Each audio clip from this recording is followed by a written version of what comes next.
প্রিয় শিক্ষার্থীবৃন্দ এবং পরীক্ষার্থীবৃন্দ যারা আসলে আজকে বিসিএস 46তম বিসিএস পরীক্ষা যারা অংশ নিয়েছে তাদের আজকে একটি পরীক্ষায় সহজতম একটা পরীক্ষার মধ্যে দিয়ে তারা গিয়েছে। আমার মনে হয়েছে আর কি এতগুলো বিসিএস এর ভিতরে আই থিঙ্ক এই প্রশ্নটা সবচেয়ে সহজ ছিল। তো যারা এই পরীক্ষাটা অংশগ্রহণ করেছে তাদের জন্য আসলে আজকে আমরা ইংরেজির কোশ্চেনটুকু বা ইংরেজি পার্টটুকু আসলে ব্যাখ্যা সহ সমাধান নিয়ে এসেছি। আসলে কেন উত্তরটা এরকম হলো বা কি জন্য হলো সম্পূর্ণ বুঝার পরে আসলে বোঝা যাবে যে আসলে আমরা এই মুহূর্তে অনেকগুলো জায়গায় যে সলিউশনগুলো দেখতে পাচ্ছি তার ভিতরে অনেকগুলো জায়গায় আসলে ভুল উত্তরকেও গলার জোরে ভুলকেও আসলে এস্টাবলিশ করার চেষ্টা করা হচ্ছে। সো যারা ক্লাসটি দেখছেন অনুগ্রহ করে ক্লাসটি অবশ্যই আপনাদের টাইমলাইনে শেয়ার করে দিবেন। অবশ্যই বন্ধু বান্ধবীকে মেনশন করবেন, কারণ আমরা কিছুক্ষণের ভিতরেই আসলে আমাদের কোশ্চেনটি সলভ করব। বিসিএস এর কোশ্চেন হতে পারে, বাট এই বিসিএস এর কোশ্চেনগুলো হয়তো বা সামনে আমাদের আরো অনেকগুলো জবের পরীক্ষা অপেক্ষা করছে। সে সকল পরীক্ষায় রিপিট হতে পারে, কিছুটা পরিবর্তিত হয়ে আসতে পারে। উত্তর কোনটা হবে, যা ভুল হওয়ার হয়তো বা হয়েই গেছে, কিন্তু উত্তর কোনটা হবে এটা যদি আমরা শিখে নিতে পারি, বুঝে নিতে পারি, তাহলে আমাদের সামনের দিনগুলোতে এই ধরনের ভুল হয়তো বা আর হবে না। সেই কারণে ভুল ভ্রান্তি যেটাই হোক না কেন আসলে ব্যাখ্যাগুলো পরিপূর্ণরূপে বোঝা দরকার, এবং এই ব্যাখ্যাগুলো অবশ্যই অবশ্যই অন্য কোশ্চেনে অ্যাপ্লাই করে সামনের দিনগুলো যে ভর্তি পরীক্ষা আছে, সামনের দিনগুলোতে জবের পরীক্ষা আছে, সামনের দিনগুলোতে যত কম্পিটিটিভ পরীক্ষা আছে সবগুলোতেই আমরা আসলে এই ভুলগুলো করতে চাই না। সেই জন্যই ব্যাখ্যাগুলো পরিপূর্ণরূপে বুঝতে চাই। ঠিক আছে, ওকে। নেগেটিভ মার্কে শেষ করে দিল আকরাম, অশেষ ধন্যবাদ ভাই। বিসিএস পরীক্ষায় আমার পার্সোনাল ওপিনিয়ন যেটা বা আমার যেটা অভিজ্ঞতা সেটা যেটা বলি সেটা হচ্ছে হলো, যতটা না মানুষ ভুল করে মানে উত্তর না করে বাদ পড়ে তার চেয়ে বেশি আসলে নেগেটিভ মার্কিং এ বাদ যায়। তার কারণ এই জবের পরীক্ষাগুলোর ভিতরে সবগুলোতে নেগেটিভ মার্কিং আছে, তবে অনেকগুলোতে অবশ্যই নাও থাকতে পারে, বাট বিসিএস এর ক্ষেত্রে 0.5 করে নেগেটিভ মার্কিং। সো দুইটি কোশ্চেন কোনোভাবে ভুল করে ফেলা মানেই হচ্ছে একটি কোশ্চেনে সমপরিমাণ নাম্বার কাটা যাওয়া। সো এটা কিন্তু একটা মানে মারাত্মক একটা বিষয়, মারাত্মক বিষয়। সো অনেক সময় এটা ফিল করে না। প্লাস পরীক্ষা হলে প্রশ্নগুলো আমি আজকে দেখাবো অনেকগুলো কোশ্চেন, তবে একটু দুঃখের সঙ্গে জানাচ্ছি বিসিএস এর মতন পরীক্ষার প্রশ্নে এইরকম ভুল থাকতে পারে এটা আসলে আমি এক্সপেক্ট করি না। আমি অনেকগুলো ভুল দেখাবো, অনেকেই সমাধান দিয়েছে, অনেকেই ব্যাখ্যা দিয়েছে, এই করতেছে সেই করতেছে, বাট ভুলগুলো নিয়ে কেউ কথা বলে নাই। আমি সেই ভুলগুলো দেখাবো যে কোশ্চেনের ভিতরে ভুলগুলো ছিল, এবং সেই ভুল থাকলেও কিছু করার নেই, আমাদের উত্তর করতে হবে, মন্দের ভালো হিসেবে উত্তর করে দিয়ে আসতে হবে। বাট এখানে বেশ কিছু কোশ্চেনেই ভুল ছিল, উত্তর পাইতে কোনো সমস্যা হয় নাই, বাট ভুল ছিল।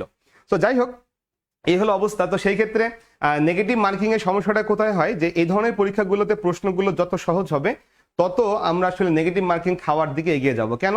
কারণ উত্তরগুলো খুবই কাছাকাছি থাকবে, প্রশ্নটা দেখে খুব সহজ মনে হবে, এবং আমরা হয়তোবা উত্তর করে দিয়ে আসবো। পরে যখন আমরা ব্যাখ্যা টেখ্যা করি তখন দেখা যায় স্টুডেন্টরা বুঝতে পারে যে আসলে এই জায়গাটা ভুল হয়েছে।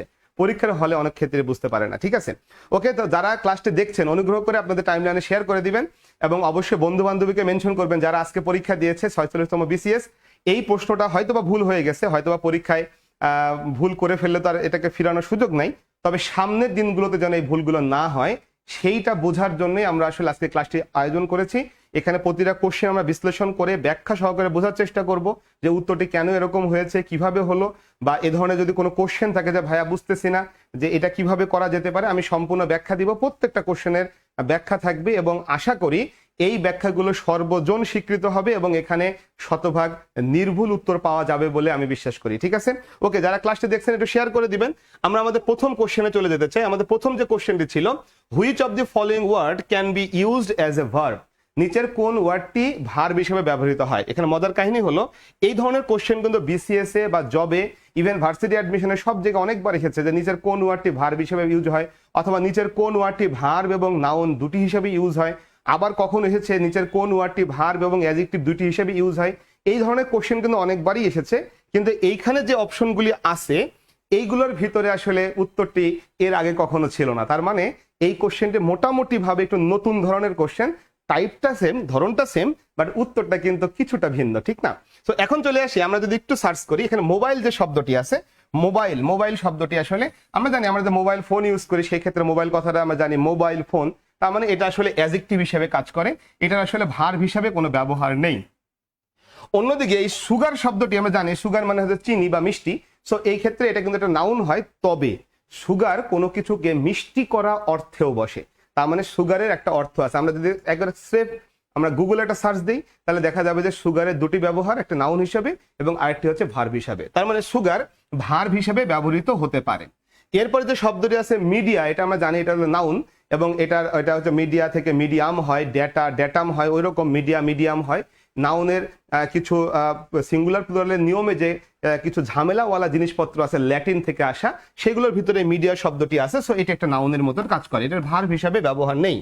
তবে এখানে স্যান্ড নামের যে শব্দটি আছে, স্যান্ড মানে যদিও আমরা জানি ধুলা বা বালু, কিন্তু আসলে স্যান্ড শব্দটি ভার্ব হিসেবে ব্যবহৃত হয়। কখন হয় সেটা বলবো।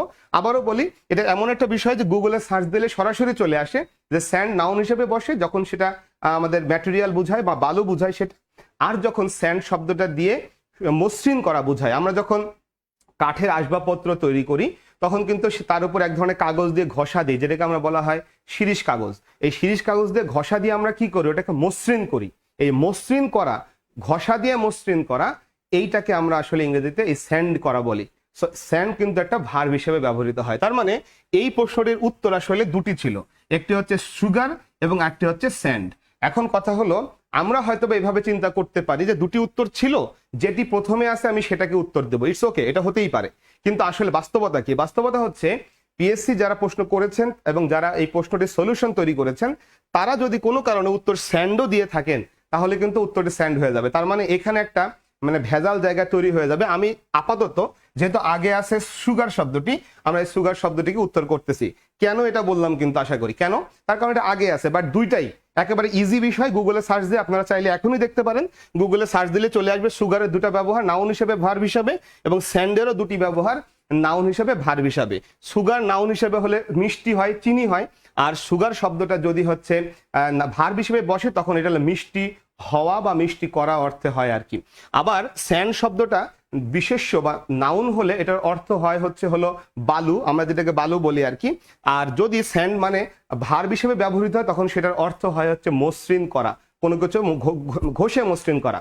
শিরিষ কাগজ যেটা আছে এটার উপরে কিন্তু বালুর একটা আস্তরণ দেওয়া থাকে, এবং সেই কারণে ওটাতে ঘষা দিলে যে কোনো কাঠের তল হচ্ছে মসৃণ হয়। ইভেন লোহা বা এই ধরনের জিনিসও কিন্তু ঘষে মসৃণ করার কাজে শিরিষ কাগজ ব্যবহৃত হয়। ঠিক আছে, অনেকে যুক্ত হয়েছে, সে ধন্যবাদ। ওয়ালাইকুম আসসালাম ভাই, যারা সালাম দিয়েছেন তাদেরকে বলি ভাই লাইভের অপেক্ষা করতে করতে শীতকাল চলে আসতেছে।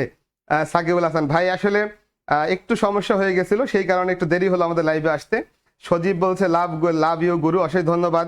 মালিহা বিনতে কামাল, এই এক্সাম থেকে জিএসটিতে কোশ্চেন আসতে পারে স্যার? অবশ্যই না, অবশ্যই না। এটাতে ভর্তি পরীক্ষা দিয়ে প্রশ্ন আসার আপাতত কোনো সম্ভাবনা নেই। এটা জবের প্রশ্ন, এবং এই জবের বিসিএস এর প্রশ্নগুলো আমরা জানি। হ্যাঁ, আগামী বছরে অর্থাৎ আগামী 2025-এর পরে 24-এর পরে 25-26-এ যখন অ্যাডমিশন টেস্টগুলো হবে তখন আসতে পারে। বাট আমাদের সামনেই কিন্তু কতগুলি জবের পরীক্ষা অপেক্ষা করতেছে। সম্ভবত ফুডের একটা পরীক্ষা আছে, এরকমের বেশ কিছু পরীক্ষা আছে। সো একই সাথে আমাদের সামনের বিসিএস এও হয়তো সিমিলার টাইপের আরেকটা কোশ্চেন হতে পারে। এই সব কিছু মিলায় বিসিএস এর কোশ্চেনগুলো সলভ করা সবার জন্যই জরুরি। এটা অ্যাডমিশন থেকে শুরু করে জব প্রত্যাশী প্রত্যেকের জন্য। তো সেই কারণে আমরা এই কোশ্চেনটি এখানে রাখছি উইথ এক্সপ্লানেশন। তাহলে এই কোশ্চেনের ক্ষেত্রে আসলে উত্তর দুইটাই, সুগার হতে পারে অথবা স্যান্ড হতে পারে। কিন্তু আমাদের তরফ থেকে আমরা জানি যে দুটি উত্তর থাকলে বা একাধিক উত্তর থাকলে আমরা আগেরটাকে উত্তর করি, সেই জন্য এটাকে দিলাম। কিন্তু আসলে বাস্তবতা হলো পিএসসি যেটাকে দিবে ওইটাই আসলে উত্তর হবে। আমরা নিজেরা বুঝতেও পারবো না আসলে পিএসসি কোনটাকে চয়েস করেছে। আশা করি এই কোশ্চেনটা নিয়ে কারো সংখ্যা থাকার কথা না। সুলতান মাহমুদ তরফদার, আসসালামু আলাইকুম ভাই। ওয়ালাইকুম আসসালাম। যারা ক্লাসটি দেখছেন অনুগ্রহ করে আপনাদের টাইম লাইনে শেয়ার দিবেন, বন্ধু বান্ধবকে একটু মেনশন করবেন, কারণ বিসিএস এর কোশ্চেন মানেই বোঝা যাচ্ছে আমাদের এই মুহূর্তে একটা ক্রেজ বিসিএস, সবাই বিসিএস প্রত্যাশী, বিসিএস হতে চাই। এবং বিসিএস এর জন্য যারা প্রিপারেশন নিয়ে, এটা যেহেতু চরম একটা কম্পিটিটিভ একটা এক্সাম, এটার প্রিপারেশন যদি কেউ খুবই ভালো করে নিতে পারে বা ভালো করে নিতে পারে, অন্যান্য জবে তার আসলে কোনো সমস্যা হয় না। সো এই সমস্ত দিক চিন্তা করে বিসিএস পরীক্ষা আমরা দিয়ে থাকি অথবা না দিয়ে থাকি, আগামীতে দিব বলে পরিকল্পনা করি, যেটাই করি না কেন বিসিএস এর কোশ্চেনগুলো অবশ্যই ব্যাখ্যা সহকারে বুঝে বুঝে করা উচিত।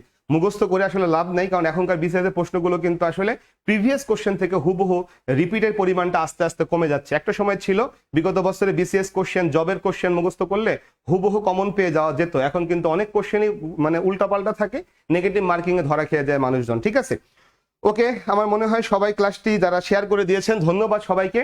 আর যারা এখনো শেয়ার করেন নাই অবশ্যই শেয়ার করবেন। আপনারা যদি কোনো গ্রুপের মেম্বার হয়ে থাকেন, বিসিএস রিলেটেড কোনো গ্রুপ, জব রিলেটেড গ্রুপ, অনুগ্রহ করে ক্লাসটি সেখানে অবশ্যই শেয়ার করে দিবেন। চলে আসে আমাদের পরবর্তী কোশ্চেনটা। কোশ্চেন নাম্বার হচ্ছে 2, in which sentence like is used as a preposition. তাহলে কোন সেন্টেন্সে লাইক শব্দটা প্রিপোজিশন হিসেবে ব্যবহৃত হয়েছে। আই থিঙ্ক এই রকমের অনেকগুলো কোশ্চেন বিগত সময়ে জবে, অ্যাডমিশনে সহ বিভিন্ন জায়গায় অসংখ্যবার এসেছে এই লাইকটা দিয়েই, যে নিচের কোন সেন্টেন্সে লাইক একটা প্রিপোজিশন। সো প্রথমে চলে আসি এই বাক্যটায়, he likes to it fish. এখানে লাইক মানে পছন্দ করা, এটা আমরা জানি। সুতরাং এই বাক্যটায় লাইক কিন্তু ভার্ব হিসাবে বসেছে। He likes to it fish, এখানে লাইকটা কি হিসাবে বসেছে? ভার্ব হিসাবে। কারণ পছন্দ করা অর্থ দিলে লাইকটা ভার্ব হয়, এটা আমার মনে হয় আমরা সবাই জানি, কারণ আমরা মাঝে মাঝে একে অপরকে লাইক টেক করি আর কি, তাই না? সেই কারণে পরেরটা চলে আসি, হি loves like his father does. এখন এখানে দেখি হিজ ফাদার আছে এবং এরপরে ডাজ, ভার্বের এস বা ইএস আছে। তার মানে আমরা বলতে পারি এইটা একটা ফাইনাইট ভার্ব। তাহলে এইটা যদি সাবজেক্ট হয়, তাহলে সাবজেক্ট প্লাস ফাইনাইট ভার্ব যদি হয়, তাহলে হিজ ফাদার ডাজ, এই অংশটুকু কিন্তু একটা ক্লজ। এটা একটা কি? ক্লজ। তাহলে এই পাশে একটা ক্লজ পেলাম, হি লাভস, এই পাশে একটা ক্লজ পেলাম, মাঝখানে লাইকটা যুক্ত করতেছে। তার মানে এই লাইকটা এখানে আসলে একটা sub ordinating conjunction. Sub ordinating conjunction, দুইটা ক্লজকে যে যুক্ত করে সেইটাকে আমরা বলি হচ্ছে কনজাংশন। এখানে কোন ধরনের কনজাংশন? Sub ordinating conjunction. এখানে অর্থ হলো সে হাসে যেমনটা তার বাবা করে, মানে তার বাবা যেমন করে হাসে সে তেমন করে হাসে। ফলে বোঝাই যাচ্ছে এইটা কিন্তু আসলে একটা কনজাংশন হিসেবে কাজ করেছে। বলা যায় না, আগামীতে পরীক্ষায় চলে আসতে পারে যে he loves like his father does, এখানে লাইক কোন পার্টস অফ স্পিচ, এমন কোশ্চেনও চলে আসতে পারে। চলে আসে পরে, he climbed the tree like a cat. আপনারা যদি আসল প্রশ্নটা, অরিজিনাল প্রশ্নটা দেখেন, তাহলে দেখবেন এইখানে বানানটা ক্লাইম্ব, এই বিটা নিখুঁত ছিল। এই বিটা আমাদের প্রশ্নপত্রে ছিল না, প্রশ্নপত্রে ভুল ছিল। সো এখানে লেখা ছিল, বানানটা লেখা ছিল এইভাবে, CLIMED, এইভাবে লেখা ছিল। সো বিসিএস এর মতো একটা পরীক্ষার প্রশ্নে এই ধরনের একটা মিস্টেক কিভাবে হলো এটা আমিও জানি না। সো এটা ক্লাইম্ব হবে। সো হি ক্লাইম্ব, সে আরোহণ করলো। কোথায় আরোহণ করলো? দ্য ট্রি, গাছটিতে আরোহণ করলো। এ ক্যাট, একটা বিড়ালের মতো। আমরা জানি লাইক শব্দের অর্থ যখন কি হয়? মতো হয়, তখন আমরা সেটাকে বলি হচ্ছে প্রিপোজিশন। ফলে এইখানে he climbed the tree like a cat, এই লাইকটা কিন্তু এখানে প্রিপোজিশন হিসেবে বসেছে। ফলে উত্তরটা আমরা সি নাম্বারকে দিলাম। এখন প্রশ্ন হলো লাইক মাইন্ডেড পিপল, এই লাইকটা তাহলে কি হলো? মনে রাখতে হবে মাইন্ডেড একে মডিফাই করছে লাইক শব্দটা। আমরা অনেক সময় বাংলায় বলি না সমমনা লোক, এটা কিন্তু বিগত বছরের ভার্সিটির কোশ্চেন ভাই, জবে চলে এসেছে, ঠিক আছে? সো মাইন্ডেড, লাইক মাইন্ডেড মানে সমমনা। সো পিপল যদি ভাবি, পিপলটা হচ্ছে আমাদের নাউন। কেমন নাউন? এটা হচ্ছে মাইন্ডেড পিপল। মাইন্ডেড মনওয়ালা মানুষ। কেমন মনওয়ালা? সমমনওয়ালা। তাহলে আমি যদি ভাবি পিপলকে মডিফাই করলাম মাইন্ডেড শব্দটা, মাইন্ডেড হলো একটা অ্যাডজেক্টিভ, এবং লাইক শব্দটা বলতেছে কেমন মাইন্ডেড, উত্তর হচ্ছে সম মাইন্ডেড। তার মানে এই লাইক শব্দটা এখানে অ্যাডভার্ব হিসেবে কাজ করতেছে। তাহলে like minded people are necessary to start a business, সমমনা লোকের প্রয়োজন একটা ব্যবসা শুরু করার জন্য। আশা করি আমরা সবাই বুঝতে পারছি। কোনো কোশ্চেন নিয়ে সন্দেহ হলে দ্রুত আমাকে জানাতে হবে কমেন্টে ভাই, কোনো কোশ্চেনে সন্দেহ হলে। আমি আবারও বলতেছি, প্রতিটা কোশ্চেন আমি প্রতিটা অপশন ধরে ধরে ব্যাখ্যা করে দেব, উত্তর কেন হয়েছে এটা বুঝতে কোনো সমস্যা হবে না। তারপরে যদি সন্দেহ হয় যে ভাই আমার মনে হচ্ছে এটা হবে, আমি অবশ্যই সবাইকে বুঝার উপযোগী একটা ব্যাখ্যা দিয়ে দিব, যে ব্যাখ্যাটি নেটে বা যে কোনো জায়গায় সার্চ করলে পাওয়া যাবে। যদিও আমরা আসলে নেটে সার্চ করার বিষয়টা বুঝি না, আমরা অনেক সময় নেটে সার্চ করি, সামনে যা পড়লো মানে ধরে নিই যে এটাই আমাদের উত্তর। মনে রাখতে হবে নেটে সার্চ করার পরে আমাদের নেটে অ্যাভেলেবল সকল তথ্য দেখায়। তো আমি যে ওয়েবসাইট থেকে তথ্যটা নিচ্ছি, ওই তথ্যটা, ওই ওয়েবসাইটের তথ্যটা আসলে অথেন্টিক কিনা, ওই ওয়েবসাইটটা অথেন্টিক কিনা, কাদের ওয়েবসাইট এটা। ফলে আলটিমেটলি ওইটা চেক না করে যে কোনো জায়গা থেকে তথ্য নিলে কিন্তু আসলে হবে না, ঠিক আছে? ওকে, আশিদ সরকার, ভেরি নাইস, ধন্যবাদ ভাই। মোফাজ্জল ভাই আছেন, আচ্ছা, ওয়ালাইকুম আসসালাম। সুলতান মাহমুদ তরফদার ভাই, আচ্ছা ঠিক আছে। যারা ক্লাসটি দেখছেন চলে আসি আমরা আমাদের পরবর্তী কোশ্চেন। এই কোশ্চেনের উত্তরটা তাহলে আমরা দিলাম সি নাম্বার আমাদের উত্তর। পরবর্তী question number 43, he died following the incident, সে মারা গিয়েছিল ফলোইং দ্য, ফলো মানে হচ্ছে অনুসরণ করা নরমালি, তাহলে ঘটনাটা অনুসরণ করে সে মারা গিয়েছিল, এর মানে কি? মানে হচ্ছে ঘটনাটা আগে ঘটলো, এই ঘটনাটার অনুসরণ করে করে ঘটনার পিছে পিছে যে ঘটনার পরে যে হি মারা গেল, তার মানে এইটা আসলে আফটারের পরিবর্তে বসেছে। এটা কিন্তু আফটারের পরিবর্তে বসেছে, একেবারে সেম একটা কোশ্চেন চট্টগ্রাম বিশ্ববিদ্যালয় রেখেছিল, চট্টগ্রাম ভার্সিটি কোশ্চেনটা ধরে এনে বিসিএস এর মধ্যে ঢুকাই দিয়েছে ঘুরাই ফিরাই দিয়ে, এটা জবের কোশ্চেন ছিল না। সো বোঝাই যাচ্ছে যে he died after the incident, say after না দিয়ে বলা হচ্ছে he died following the incident, মানে ঘটনাটি অনুসরণ করে করে, ঘটনার পিছে পিছে, ঘটনার পরে পরেই সে মারা গেল। আশা করি ক্লিয়ার হয়ে গেছি। ফলোয়িং শব্দটা এখানে একটা প্রিপজিশন হিসেবে কাজ করতেছে। কারণ কোন এই কোশ্চেনটা এর আগেও করাইছেন, হ্যাঁ ভাই এই কোশ্চেনটা আমি আগেও করাইছি, আমি জানি এই কোশ্চেনটা প্রিভিয়াসলি করানো হয়েছে, অন্য একটা বাক্য ছিল বাট সেখানে ফলোয়িং প্রিপজিশনই হয়েছিল, এমনই একটা ঘটনা ছিল, একেবারে একেবারে সিমিলার একটা ঘটনা। সো আমরা চলে আসি এরপরে, পরেরটা কি তাহলে? পরের কোশ্চেনটা হচ্ছে question number 44, writing a diary is a very good practice to develop the writing skill. এখন কথা হলো আমরা খুব সহজেই বুঝতে পারছি, ইজ হলো আমাদের এই বাক্যের প্রিন্সিপাল ভার্ব বা মেইন ভার্ব। সো এই মেইন ভার্বটার আগে, এই মেইন ভার্বটার আগে এখানে যে থাকবে সে তাহলে আমাদের সাবজেক্ট হবে, এটা একেবারে সহজ কথা। তাহলে ভার্বের আগে কে থাকে? সাবজেক্ট থাকে। আর সাবজেক্ট হিসাবে এখানে তিনটি ওয়ার্ড ইউজ হয়েছে, একটা হচ্ছে রাইটিং, একটা হচ্ছে আর্টিকেল, একটা হচ্ছে ডায়েরি। তাহলে কয়টা ওয়ার্ড? তিনটা ওয়ার্ড। তিনটা ওয়ার্ড একসাথে মিলে সাবজেক্টের কাজ করতেছে। তো সাবজেক্ট হিসেবে কে বসে? সাবজেক্ট হিসেবে নাউন বসে। আর এখানে তিনটা ওয়ার্ড মিলে কার কাজ করতেছে? নাউনের কাজ করতেছে। তাহলে একাধিক ওয়ার্ড যদি নাউনের কাজ করে তাহলে সে হয় নাউন ফ্রেজ হবে, না হয় নাউন ক্লজ হবে। ক্লজ হতে গেলে তার ভিতরে ফাইনাইট ভার্ব লাগবে। আপাতত অপশনেও আমাদের কোনো ক্লজ ট্লজ নাই, তার মানে বিষয়টা ইজি হয়ে গেল, এটা একটা নাউন ফ্রেজ হবে। সবাই আশা করে বুঝতেই পারতেছি, সাবজেক্ট হিসেবে নাউন বসে, নাউনের জায়গায় একাধিক ওয়ার্ড, তার নাম হচ্ছে কি? তার নাম হচ্ছে হলো নাউন ফ্রেজ। একটু দ্রুত দেখে ফেলতে হবে যে এই কোশ্চেনগুলো নিয়ে কারো কোনো মানে জিজ্ঞাসা আছে কিনা, এই প্রশ্নগুলো নিয়ে কারো কোনো সংশয় আছে কিনা। কোনো কোশ্চেনে সংশয় থাকার সুযোগ নেই।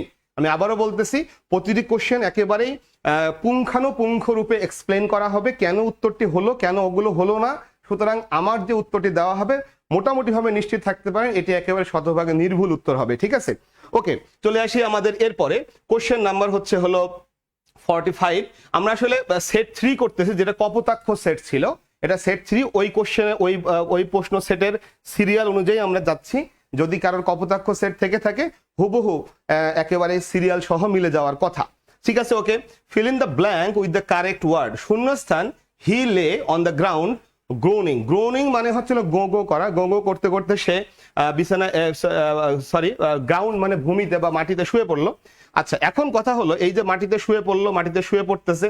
সো এখন এখানে অনেকগুলো ওয়ার্ড আছে, এইখানে দেখা গেল অনেকেই উত্তর করতেছে হ্যাভিং ইনজুর্ড, অনেকে উত্তর করতেছে বি ইনজুর্ড, বা কেউ কেউ ইনজুরিং, কেউ কেউ ইনজুর্ড উত্তর করতেছে। এই সবগুলো উত্তরে কোনটা হবে কোনটা হবে না আমি একেবারে ছোট্ট একটা ব্যাখ্যা দিয়ে বিষয়টা ক্লিয়ার করে দেব। সো প্রথমত আমাকে জানতে হবে এখানে যে শব্দটি, মূল শব্দ সেটা হলো ইনজুর বা ইনজুরি, যেটাই বলি না কেন, ইনজুরি বা জুরি, ইনজুর। এই যে শব্দটা ইনজুরি, ইনজুরি যদি বলি এটা একটা নাউন হবে, ইনজুরি মানে ক্ষত বা আঘাত। কিন্তু আমরা ভার্ব হিসেবে ভাবতেছি, ইনজুর যখন ভার্ব হয় তখন এটার অর্থ হয় হচ্ছে আঘাত করা, আঘাত করা, অথবা এটার অর্থ হয় হচ্ছে আহত করা, আহত করা। ওকে, সো এখন চলে আসি এইখানে যখন আমরা বসাবো একটা নন ফাইনাইট ভার্ব। লক্ষ্য করি এখানে নন ফাইনাইট ভার্ব সবই আছে, কিন্তু এই যে বি শব্দটা যেটা আছে এটা নন ফাইনাইট হলো না, তার কারণ এটা ভার্বের বেস ফর্ম। এটা টু বি ইনজুর্ড হতে পারতো অথবা বিং ইনজুর্ড হতে পারতো। আমরা তখন এটাকে ভেবে দেখতাম, এটাকে ভেবে দেখবই না, তার কারণ এই বাক্যের মধ্যে অলরেডি ফাইনাইট ভার্ব আছে, ভার্বের একটা বেস ফর্ম এভাবে এখানে চলে আসতে পারে না। সো আমরা প্রথমত এই ডি নম্বর অপশনটাকে বাদ দিয়ে দিলাম। আমি আবারও বলতেছি, যদি এটা হতো বিং ইনজুর্ড আইএনজি ফর্ম অথবা হতো টু বি ইনজুর্ড একটা ইনফিনিটিভ ফর্ম, তাহলে ভেবে দেখতাম, তার কারণ আমার এখানটা একটা ফাইনাইট ভার্ব আছে, আমি আরো একটা ফাইনাইট ভার্ব কিন্তু আনতে পারি না। সো বুঝতেই পারতেছি এই অপশনটা কেন বাদ যাচ্ছে। এখন বাকিগুলো কিন্তু সব নন ফাইনাইট। লক্ষ্য করি হ্যাভিং প্লাস V3 এটা হচ্ছে পারফেক্ট পার্টিসিপল, আইএনজি এটা হলো প্রেজেন্ট পার্টিসিপল, ইনজুর্ড এটা হচ্ছে পাস্ট পার্টিসিপল, তার মানে সবগুলোই নন ফাইনাইট ভার্ব। এখন যেহেতু বাক্যে একটি ফাইনাইট ভার্ব আছে, আমি চাইলে এখানে একটা নন ফাইনাইট ভার্ব দিতে পারি, এইটা নিয়ে আর কোনো সমস্যা নেই। আশা করি এই পর্যন্ত বুঝতে কারোর সমস্যা হচ্ছে না। তো এখন চলে আসি এইখানটায় আসলে কে হবে। মনে রাখতে হবে আমি এরকম একটা জিনিস শিখাই, সেই টপিকটার নাম হচ্ছে ড্যাংলিং মডিফায়ার। একটা টপিক আছে, সেই টপিকের নাম হচ্ছে ড্যাংলিং মডিফায়ার। সো এখন এই যে বাক্যের সাবজেক্টের আগে যদি আইএনজি হতে হয়, সাবজেক্টের আগে যদি আইএনজি হতে হয়, তাহলে এই আইএনজি কে করে, এই উত্তরটা এই সাবজেক্ট হতে হবে। ফর এক্সাম্পল আমি যদি এখানে ইটিং লিখি তাহলে কিন্তু এটা হতে পারে। কেন হতে পারে? কারণ হি ইট করা কাজটা করতে পারে বা করে। এইভাবে আমরা ভাববো যে এইখানে যে কাজটি থাকবে আইএনজি হলে অবশ্যই এই সাবজেক্ট সেই কাজটি করে আইএনজি হলে। অর্থাৎ এখন লক্ষ্য করি, ইনজুর মানে আঘাত করা বা আহত করা।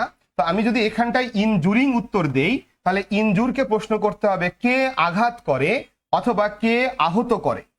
উত্তরটা কিন্তু হি, উত্তরটা হি হবে। অর্থাৎ আমি যখন এখানে লিখবো ইনজুরিং, তাহলে ইনজুরকে প্রশ্ন করলাম কে আঘাত করে, উত্তর হচ্ছে হি। এখন লক্ষ্য করি এই বাক্যটা বলতেছে সে পড়ে গেল অন দ্য গ্রাউন্ড, মাটিতে পড়ে গেল গো গো করতে করতে, মানে ব্যথায় চিৎকার করতে করতে মাটিতে পড়ে গেল।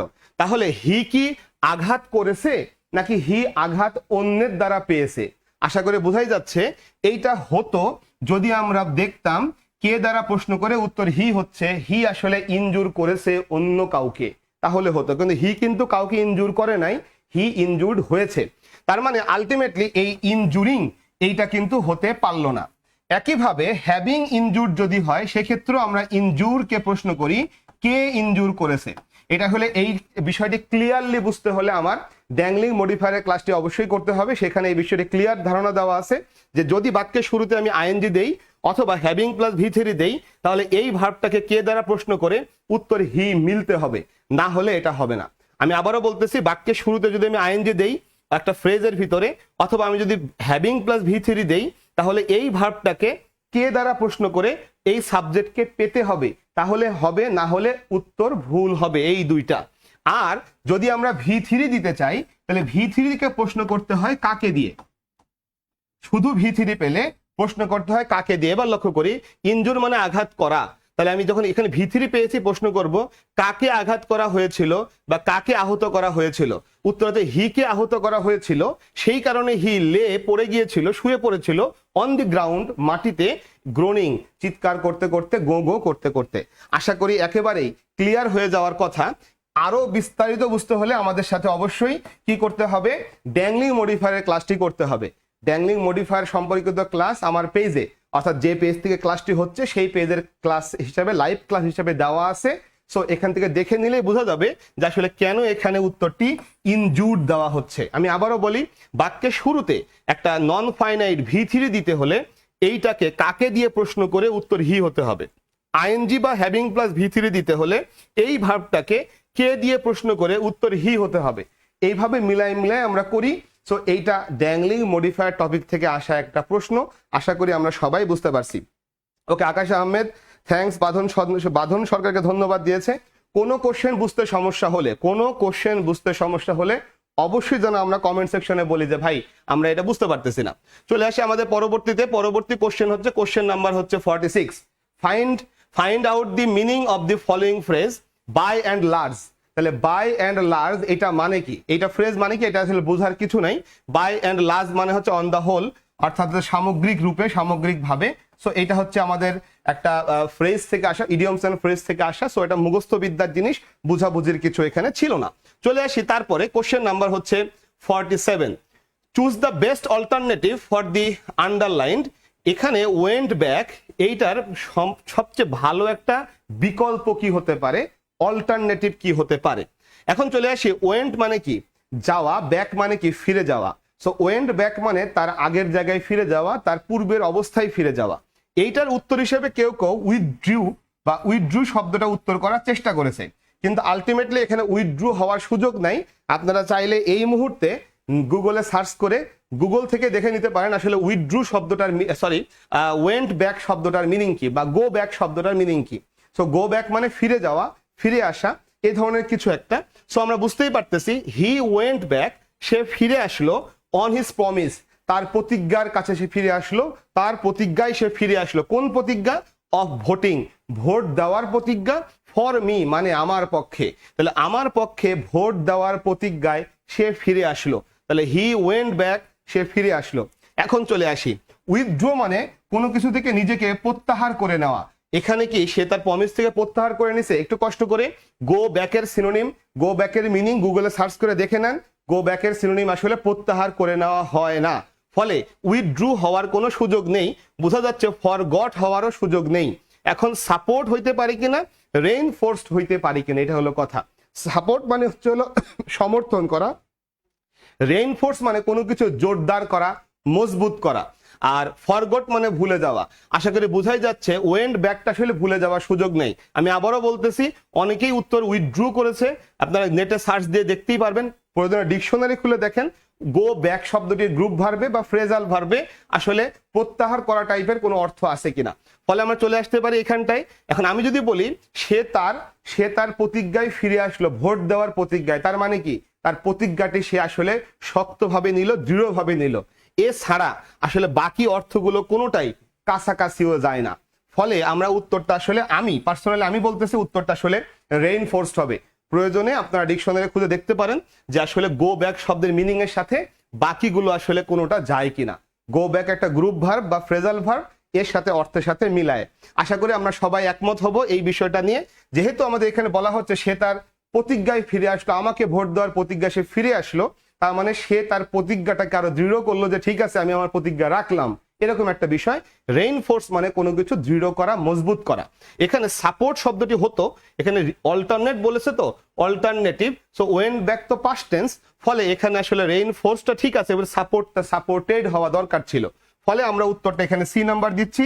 আমার দৃঢ় বিশ্বাস পিএসসি আসলে এটাকে সি নাম্বারটি উত্তর করার জন্য এই প্রশ্নটি তৈরি করেছিল। সো আমার সাথে আপনারা হয়তোবা সবাই একমত হবেন, আমি জানি না, সবার ব্যাখ্যা বিশ্লেষণ দেখার সৌভাগ্য আমার হয় নাই, বাট আমার যতটুকু মনে হয়, আমি দু একটা হঠাৎ করে সামনে যতটুকু পড়লো দেখলাম অনেকে উত্তর উইথড্রু দিচ্ছে। আই থিঙ্ক এটা উইথড্রু হওয়ার সুযোগ নাই, কারণ গো ব্যাকের সিনোনিম, গো ব্যাকের মিনিং আসলে কখনোই কোনোভাবে আমি ডিকশনারিতে কমপক্ষে খুঁজে পাই নাই যে প্রত্যাহার করে নেওয়া সেটা। সো চলে আসি এবার question number 48। Let the cat out of the bag. ব্যাগের বাইরে বিড়ালটাকে বের হতে দাও। ব্যাগের বাইরে বিড়ালটাকে কি আসতে দাও, বের হয়ে আসতে দাও, এরকম একটা বিষয়। তাহলে থলের বিড়াল বের হয়ে পড়া, আমরা এরকম বাংলায় কিন্তু প্রবাদ বা হচ্ছে বাগধারা শুনেছি, থলের বিড়াল বের হয়ে পড়া। তা থলের বিড়াল বের হয়ে পড়া মানে কি? মানে হচ্ছে কারোর ভিতরে গোপন কথাগুলো ফাঁস হয়ে যাওয়া। গোপন কথা ফাঁস হয় কি ইচ্ছা করে কেউ গোপন কথা ফাঁস করে নাকি? না, অসতর্কভাবে করে। ফলে বোঝাই যাচ্ছে let the cat out of the bag এর মানে হচ্ছে হলো রিভিল এ সিক্রেট, একটা গোপন বিষয়কে রিভিল করা, উন্মোচন করা কেয়ারলেসলি, অসতর্কভাবে, মানে অসতর্ক অবস্থায় একটা গোপন কথা বের হয়ে গেছে, তখন আমরা বলি যে থলের বিড়াল বের হয়ে পড়লো। সো বোঝাই যাচ্ছে এটা আসলে খুব একটা আনকমন একটা ইডিয়ম না, এটা কমন টাইপেরই। সো এটা বিগত বছরের কোশ্চেনও ছিল, সো আলটিমেটলি এটা খুব একটা আনকমন, অনেকেরই পারার কথা। কিন্তু সমস্যা হলো এই যে এখানটায় আমাদের একটা কোশ্চেনের অপশন ছিল, এই যে টেক এ প্রি, এই যে শব্দটা স্টেপস, আসলে শব্দটা হওয়ার কথা হলো cautious, take a precautious step. BCS এর মতন কোশ্চেনে এই রকমের হতে পারে, এটা অপশনে হতে পারে, এটা উত্তর না, তাহলে এই ধরনের ভুলটা কেন হবে, এটা হলো আমার প্রশ্ন। আশা করি বুঝতেই পারতেছি, বানানটা এটাই ছিল। আমি আবারও বলতেছি এটা কপোতাক্ষ সেটের কোশ্চেন, সেট 3। সো যারা এই কোশ্চেনটি পেয়েছেন মিলিয়ে দেখেন যে আসলে প্রশ্নপত্রে এখানেও বানানে ভুল ছিল। এটা আসলে আমার মনে হয় না যে বিসিএস বা পিএসসির মতো একটা প্রশ্নে অপশনের মধ্যে এরকম ভুল থাকবে, আরো ভুল আছে আসতেছে সামনে। চলে আসি এরপরে, কোশ্চেন নাম্বার হচ্ছে হলো 49। He is a man to depend on. এখন প্রশ্ন হলো টু ডিপেন্ড অনটা কি হবে? এখন প্রশ্ন হচ্ছে এইখানে কেউ কেউ বলতেছে যে প্রিপজিশনে শুরু, প্রিপজিশনে শেষ, তাহলে তার নাম হচ্ছে প্রিপজিশনাল ফ্রেজ। আমি আবারও বলতেছি, প্রিপজিশনে শুরু, প্রিপজিশনে শেষ, তার নাম হচ্ছে প্রিপজিশনাল ফ্রেজ। তার মানে এইখানে টু ডিপেন্ড অন হচ্ছে একটা প্রিপজিশনাল ফ্রেজ। এই রকমের ব্যাখ্যা এখন দেখা যাচ্ছে অনেকেই দিচ্ছে। ভাই এটা একেবারে খাড়ার উপরে একটা ভুল ব্যাখ্যা, এটা প্রিপজিশনাল ফ্রেজ নয়। কারণ প্রিপজিশনাল ফ্রেজ হতে গেলে তাকে প্রিপজিশনের কাজ করতে হবে। প্রিপজিশনের কাজ করতে হলে তাকে নাউন অথবা নাউন তুল্য কারোর পূর্বে বসতে হবে, তারপরে সে প্রিপজিশনাল ফ্রেজের কাজ করতে পারবে। যখন আমরা বলি in front of my house, in front of, এটা কি? এটা একটা প্রিপজিশনাল ফ্রেজ, কারণ এরপরে মাই হাউস আছে। সো প্রিপজিশনের শুরু, প্রিপজিশনের শেষ, ঝাড়া মুখস্থ করে আমাদের জীবন শেষ ভাই। তার কারণ আমরা এটাকে প্রিপজিশনাল ফ্রেজ উত্তর করে দিয়ে এসেছি। ইংরেজি ভাই এমনে এমনে মুখস্থ করলে হবে না, পাশাপাশি বুঝতেও হবে কিছু না কিছু। বুঝা এবং মুখস্থ দুইটার সম্মিলনে ইংরেজি চলে। এখন এখানে লক্ষ্য করি, হি ইজ এ ম্যান, সে একজন মানুষ। কেমন মানুষ, কোন ধরনের মানুষ? উত্তর হচ্ছে depend on, depend on, depend করার মতন মানুষ, ডিপেন্ড যার উপরে ডিপেন্ড করা যায় এমন মানুষ। তার মানে এই ম্যানটাকে মডিফাই করছে, নির্ভর করার মতো মানুষ সে একজন। আমরা বলি না হি ইজ এ ম্যান, সে একজন মানুষ যার উপরে নির্ভর করা যায়। এটাকে প্যাসেজ ক্লজ আকারে করলে এরকম হতো আর কি। তাহলে he is a man to depend on মানে হচ্ছে সে একজন মানুষ, নির্ভরযোগ্য একজন মানুষ, নির্ভর করার যোগ্য একজন মানুষ। তাহলে ম্যানকে মডিফাই করলো টু ডিপেন্ড অন, ফলে এইটা হবে একটা অ্যাডজেক্টিভ ফ্রেজ। আশা করি বিভিন্ন জায়গা থেকে পাওয়া ভুল উত্তরগুলো এইবার একেবারেই সমাধান হয়ে যাবে। আমি আবারও বলি কেন এটা প্রিপোজিশনাল ফ্রেজ নয়, তার কারণ প্রিপোজিশনাল ফ্রেজ নামটা হয়েছে কেন? নামটা হয়েছে সে প্রিপোজিশনের কাজ করবে তাই। আর প্রিপোজিশন কি? প্রি মানে হলো পূর্বে, পজিশন মানে হলো অবস্থান। প্রিপোজিশনকে সব সময় নাউন বা নাউন তুল্য কারোর পূর্বে অবস্থান নিতে হয়। আশা করি বুঝাই যাচ্ছে, নাউন বা নাউন তুল্য কারোর পূর্বে যদি অবস্থান না নেয় তাহলে তাকে আমরা প্রিপোজিশন বলতে পারি না।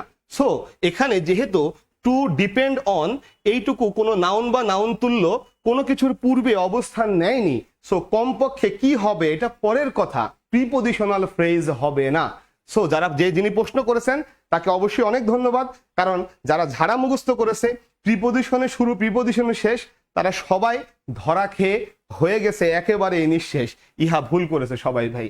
আমরা যারা ক্লাসটি দেখছি অনেকেই হয়তো আমার সাথে একমত হবে, আপনারা এই ভুলটি করেছেন, কারণ ঝাড়া মুখস্থ করেছেন, শর্টকাট শিখেছেন। আরো আছে কয়েকটা কোশ্চেন শর্টকাটে ধরা খাওয়ার রাস্তা একেবারে পরিপক্ক হয়েছে ভাই। ওকে, আচ্ছা ঠিক আছে, ওয়ালাইকুম আসসালাম ভাই, আপনার কোর্সের অপেক্ষায় আছে। আচ্ছা ঠিক আছে ভাই, অবশ্যই আমরা অলরেডি অ্যানাউন্সমেন্ট দিয়ে দিচ্ছি, আমাদের নিচে স্ক্রলিং এ লেখা যাচ্ছে, আমরা মনে দেখতে পাচ্ছি। আমরা সামনে মাসের অর্থাৎ মে মাসের 10 তারিখ থেকে আমাদের job all in one course চালু করতেছি। একটা কোর্স যেটা সবার জন্য আর কি, অর্থাৎ বিসিএস থেকে শুরু করে একেবারে 16তম গ্রেড সবার জন্যই একটা কোর্স, এরকম একটা কোর্স চালু করতেছি। সেটা ক্লাস শুরু হবে 10 তারিখ থেকে মে মাসের। সো আপাতত আমরা হচ্ছে সেটার জন্য ভর্তি শুরু করব। আমরা হয়তো আজকের ভিতরেই সেটার পোস্ট দিয়ে দেবো কিভাবে কি ভর্তি হতে হবে সবকিছু। কোর্সটি হবে সম্পূর্ণ অনলাইনে। আর পাশাপাশি আমাদের এই কোর্সটিতে লাইফ টাইম সাপোর্ট থাকবে। লাইফ টাইম সাপোর্ট মিনস হচ্ছে হলো এই কোর্সে যারা ভর্তি হবে তারা একটা গ্রুপে থাকবে, যেই গ্রুপে আমাদের সকল ক্লাসগুলো ভিডিও আকারে থাকবে, চাইলে যে কোনো সময় যে কোনো বার দেখা যাবে। আর আপকামিং বিভিন্ন পরীক্ষার কোশ্চেনের যে সলিউশনগুলো আমরা দেই, এই যে সমাধানগুলো দেই, এগুলো সে অটোমেটিক পাইতে থাকবে এই গ্রুপের ভিতরে। সো একেবারে চাকরি পাওয়ার আগ পর্যন্ত এই সাপোর্টটি তাদের বহাল থাকবে। আশা করি বুঝতেই পারতেছি। অ্যাডভার্বিয়াল হলো না কেন ভাইয়া? মুস্তাফিজুর রহমান, ঠিক আছে আমি বলবো অ্যাডভার্বিয়াল কেন হলো না। একটা বিশেষ ইংলিশ কোর্স চাই বাংলাদেশের সবার জন্য। হ্যাঁ ভাই, রাজীব আব্দুল্লাহ নির্ঝর আমার সেই অনলাইন ব্যাচের স্টুডেন্ট করোনাকালীন সময়ে চট্টগ্রাম থেকে, ঠিক না ভাই? সো হ্যাঁ, আমরা এটা অলরেডি শুরু করেছি। আমাদের 10 তারিখ থেকে আমাদের ক্লাসটি শুরু হবে। আমি আবারও বলতেছি 10 তারিখ থেকে আমরা আসলে সেই ক্লাসটি শুরু করব, যেটা হচ্ছে সকল জবের জন্য, মানে বিসিএস থেকে শুরু করে একেবারে 16 গ্রেড পর্যন্ত সরকারি সকল চাকরির কোশ্চেন দিয়ে সকল কিছু দিয়ে একেবারে কমপ্লিট একটা প্রিপারেশন হবে, যাতে আমাদের চাকরি সরকারি একটা চাকরি কমপক্ষে নিশ্চিত হয় সেটা। ঠিক আছে, ওকে, ওয়ালাইকুম আসসালাম রাজীব আব্দুল্লাহ নির্ঝর, অশেষ ধন্যবাদ ভাই, অশেষ ধন্যবাদ। আমরা যারা পরে যুক্ত হয়েছে একটু কষ্ট করে ক্লাসটা শেয়ার করে দিতে হবে ভাই। আপনার একটা বিসিএস অনলাইন কোর্স থাকলে অনেক ভালো হতো, রেকর্ডেড হলেও হতো, একটা রিকোয়েস্ট থাকলো ভাই। হ্যাঁ জানি ভাই, যারা আমার সাথে ওয়ান্স মানে একবার আমার সাথে ক্লাস করে যায় তারা জানে যে আমি আসলে এই টপিকগুলো কিভাবে ভেঙে চুড়ে শিখাই, যেটা আসলে তাদের সারা জীবন কাজ করবে।